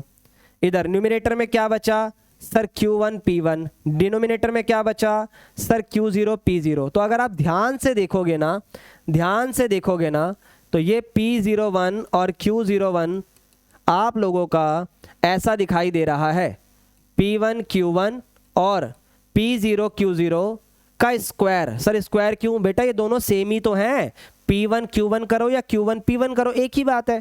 तो ये स्क्वायर से ये कटेगा और ये वाली वैल्यू को ही तो वैल्यू इंडेक्स बोला जाता है। यस सर, तो यहाँ से एक बात और निकल कर आ गई कि आप लोगों का ये वाली चीज यानी ये जो फैक्टर रिवर्सल टेस्ट है ना तो लास्पियर सेटिस्फाई कर रहा है ना ही पाश्चे कर रहा है, इसीलिए यहाँ पे सिर्फ फिशर इसको सेटिस्फाई कर रहा है, इसीलिए उसे आइडल इंडेक्स नंबर बोला जाता है। ठीक है, एक आखिरी बोल रहा हूँ, आखिरी test circular test. It is concern with the measurement of price. अच्छा, मुझे कमेंट में बताना मार्शल एजवर्थ किसको सेटिस्फाई करते हैं। ठीक है, कमेंट में बताना मार्शल एजवर्थ किसको सेटिस्फाई करते हैं। आ जाओ, circular test, it is concern with the measurement of price changes over a period of year when it is desirable to the shift. अब भाई ये देखो, इसको ज़्यादा सोचो मत, ये जो सर्कुलर टेस्ट है ना, ये कहीं ना कहीं बेस ऑफ शिफ्टिंग वाले की तरह है, यानी कहीं ना कहीं शिफ्टिंग से रिलेटेड है। तो इससे जो पेपर में क्वेश्चन बनता है वो क्या है, आपको मैंने बता दिया, circular test shifting of the base से रिलेटेड होता है। ठीक है, दूसरी चीज़ जो सबसे ज़्यादा इसमें इंपॉर्टेंट है वो ये है, this test is not met by Laspeyres, Paasche और फिशर। अच्छी बात यह है कि यहाँ पर ये वाली बात आ गई कि फिशर इस टेस्ट को सेटिस्फाई नहीं करता। ये क्वेश्चन पेपर में ज़रूर आ जाते हैं कि फिशर किसको सेटिस्फाई नहीं करता, क्योंकि किसको करता ये तो सबको पता है, किसको नहीं करता वो वाली बात है। Simple geometric mean of price relative and weighted aggregative with the fix weight meet with this test. तो ये दो याद रखना, simple geometric mean of price relative और weighted aggregate with the fix weight, जो आपको मैंने पढ़ाया था ना, सिंपल और वेटेड में भी दो पढ़ाए थे, तो दूसरा वाला था वो इस टेस्ट को सेटिस्फाई करता है। ज्योमेट्रिक मीन लिख दिया है पर हमारे से पूछेगा नहीं, सिलेबस में इतना हमसे नहीं लिखा हुआ है हमारे सिलेबस में, तो उसके अकॉर्डिंग हम चल रहे हैं। बाकी अगर आ जाए तो याद रखना ज्योमेट्रिक मीन भी इसको करता है, हालांकि नहीं पूछेगा बट फिर भी मैं कह रहा हूँ don't take any kind of risk. ठीक है बेटा, अब आ गए हमारे पास कुछ अंतिम पल इस चैप्टर के, जिसमें सबसे पहले बात हो रही है सीपीआई की। बेटा सीपीआई होता है कंज्यूमर प्राइस इंडेक्स, ठीक है, फिर आता है सीओएलआई, कॉस्ट ऑफ लिविंग इंडेक्स, एक ही चीज होती है ये दोनों। ठीक है, ये सीपीआई जो होता है वो रिटेल वालों के लिए होता है, रिटेल ऐसे नहीं कहूँगा दुकानदार, जब हम कोई सामान खरीदते हैं अपने हाउस होल्ड के लिए तो वो रिटेल से हम लेते हैं, हम ऐसा कंसीडर करते हैं। अब होलसेल की दुकान से ले लो वो एक अलग बात है, पर वो रिटेल माना जाता है। और फिर आता है डब्ल्यूपीआई जो दुकानदार वगैरह के लिए होता है, उसको हम होलसेल प्राइस इंडेक्स बोलते हैं। ये मीनिंग मैं आपको बता रहा हूँ बस, फिर इसके बारे में आगे पढ़ेंगे। आगे देखो, इसमें लिखा भी है, देखो जो सीपीआई और सीओएलआई होते हैं वो रिटेल प्राइस इंडेक्स होते हैं, क्योंकि index which measure the effect of change in the price in the basket of good. Basket of good हमारे घर की बात हो रही है, सर्विस भी हो सकती है, और ये परचेजिंग पावर को स्पेसिफाई करता है of consumer during any current period with respect to the same base period.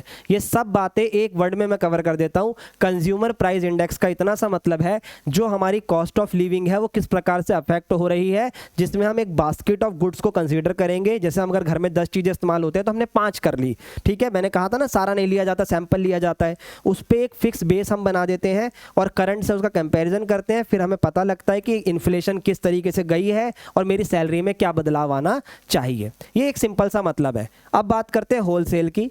Wholesale price index जो मेजर करता है relative change in the price, ठीक है, relative change in the price of commodity traded in the wholesale market. ठीक है बेटा, ये simple सी बात है कि WPI जो होता है होलसेल प्राइस इंडेक्स, ये आपके वाइड रेंज ऑफ में काम करता है। जहाँ पे बड़ी बड़ी मार्केट्स की बात हो गई, उसकी बात करी जा रही है, गवर्नमेंट की बात हो गई, वहाँ पर ये सब चीज़ों की डिटेलिंग होती है। अब जो CPI होता है ना, जिसको आप कॉस्ट ऑफ लिविंग इंडेक्स बोल रहे हो, उसमें ना मेथड होते हैं, एक सिंपल मेथड होता है जिसको इसको फाइंड करने का, वो उसका सिंपल सा एक फॉर्मूला है लास्पियर वाला। जो लास्पियर का फॉर्मूला है ना वही आप इसमें यूज कर सकते हो। क्यों सर? बेटा देखो, प्राइस तो दोनों ईयर का आता है, हाँ या ना, और जो क्वांटिटी है वो आप कोई सी भी कंसीडर कर लो। तो जब करंट ईयर की क्वांटिटी कंसीडर करता है तो इसको हम कॉस्ट ऑफ लिविंग इंडेक्स भी बोल सकते हैं, याद रखना। इसमें एक और मेथड होता है जिसको हम, ये सिंपल एग्रीगेट हो गया। अच्छा, सिंपल एग्रीगेट याद रखना, एक है सिंपल एग्रीगेट जो कि लास्पियर की तरह काम करता है, एक होता है family budget method. Family budget method के अंदर हम वेटेड वाले की तरह काम करते हैं। तो ये कुछ इस तरीके से आएगा, सिग्मा WP सिग्मा W। आप लोगों को याद आ रहा होगा, ये मैंने अभी पढ़ाया था, ये हमारे सिलेबस वाली किताब के अंदर नहीं लिखा है, जस्ट मैं आपको बता रहा हूँ। तो याद रहे, कॉस्ट ऑफ लिविंग इंडेक्स को दो तरीके से निकाला जाता है, एक आपका लास्पियर मेथड की तरह जिसको भी हम कॉस्ट ऑफ लिविंग इंडेक्स ही बोलेंगे, एक आपका फैमिली बजट मेथड की तरह जिसमें आप वेट P और इसको आप लिखते हो, जिसमें P का मतलब होता है प्राइस और W का मतलब होता है वेट, जिसमें प्राइस और क्वांटिटी को मल्टीप्लाई करा जाता है। ठीक है, और अभी डरने की ज़रूरत नहीं है, सर ये तो हमें आएगा नहीं है, तो अगर सिलेबस में हुआ तो दिक्कत हो जाएगी। बेटा पेपर में क्वेश्चन कैसा आता है कॉस्ट ऑफ लिविंग इंडेक्स से, वो मैं आपको सिखाऊंगा ताकि पेपर में दिक्कत ना आए, क्योंकि मुझे भी पता है जब ये सिलेबस में नहीं और पेपर में पूछ लिया तो क्या हो सकता है ना। आ जाओ, अब आखिरी पल है हमारे चैप्टर के। Salary of Amar was ₹15,000 in the base year. ठीक है, and his present year salary is 20,000। पहले वो 15,000 कमाता था, अब वो 20,000 कमाता है। Should Amar get to maintain the same living standard if CPI is 150। एक बात बताओ, 150 इंडेक्स हो गया है, ठीक है सर, पहले 100 हुआ था इंडेक्स, क्योंकि बेस ईयर की बात हो रही है, और करंट ईयर की बात करें तो वो 150 हो गया है। ठीक है, तो कितने परसेंट का इंक्रीमेंट हुआ सर? 50%। सर ये पता कैसे लगता है? मैंने कितनी बार सिखाया, 100 माना ही इसीलिए जाता है कि वो दिख जाए, तो 150 मतलब 50%। अब उसकी सैलरी पहले 15,000 थी, अब 20,000 हो गई है, तो अगर आप देखोगे तो उसकी सैलरी कितनी बढ़ी है सर? 5,000 बढ़ी है। ठीक है, 5,000 कितने पे बढ़ी है सर? 15,000 पे, तो सिर्फ 33% का इंक्रीमेंट हुआ है, तो उसकी सैलरी 33% बढ़ी है, पर जो कॉस्ट ऑफ लिविंग बढ़ गई वो कितनी बढ़ गई? 50%। तो क्या वो मेंटेन कर पाएगा? इसका आंसर होगा नो, वो same living of standard match नहीं कर पाएगा, क्योंकि उसकी सैलरी कम बढ़ रही है, खर्चे ज़्यादा बढ़ रहे हैं।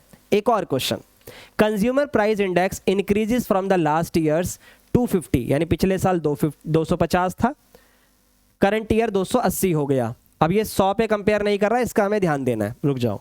How much salary should Amar get to maintain the same living of standard he was maintaining with the 60,000 salary last year.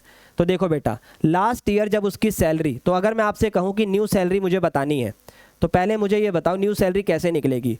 Sir last year वो 60,000 रुपये कमाता था, लेकिन उस समय जो इंडेक्स था वो 250 था। ठीक है भाई, ऑब्वियस सी बात है, इसका कंपैरिजन इसी से होगा, तभी तो करंट ईयर की सैलरी आएगी। मल्टीप्लाई 280 से कर दो। क्यों सर? बेटा पुरानी सैलरी पुराने इंडेक्स से कंपेयर होके ये बताएगी कि न्यू सैलरी क्या होनी चाहिए।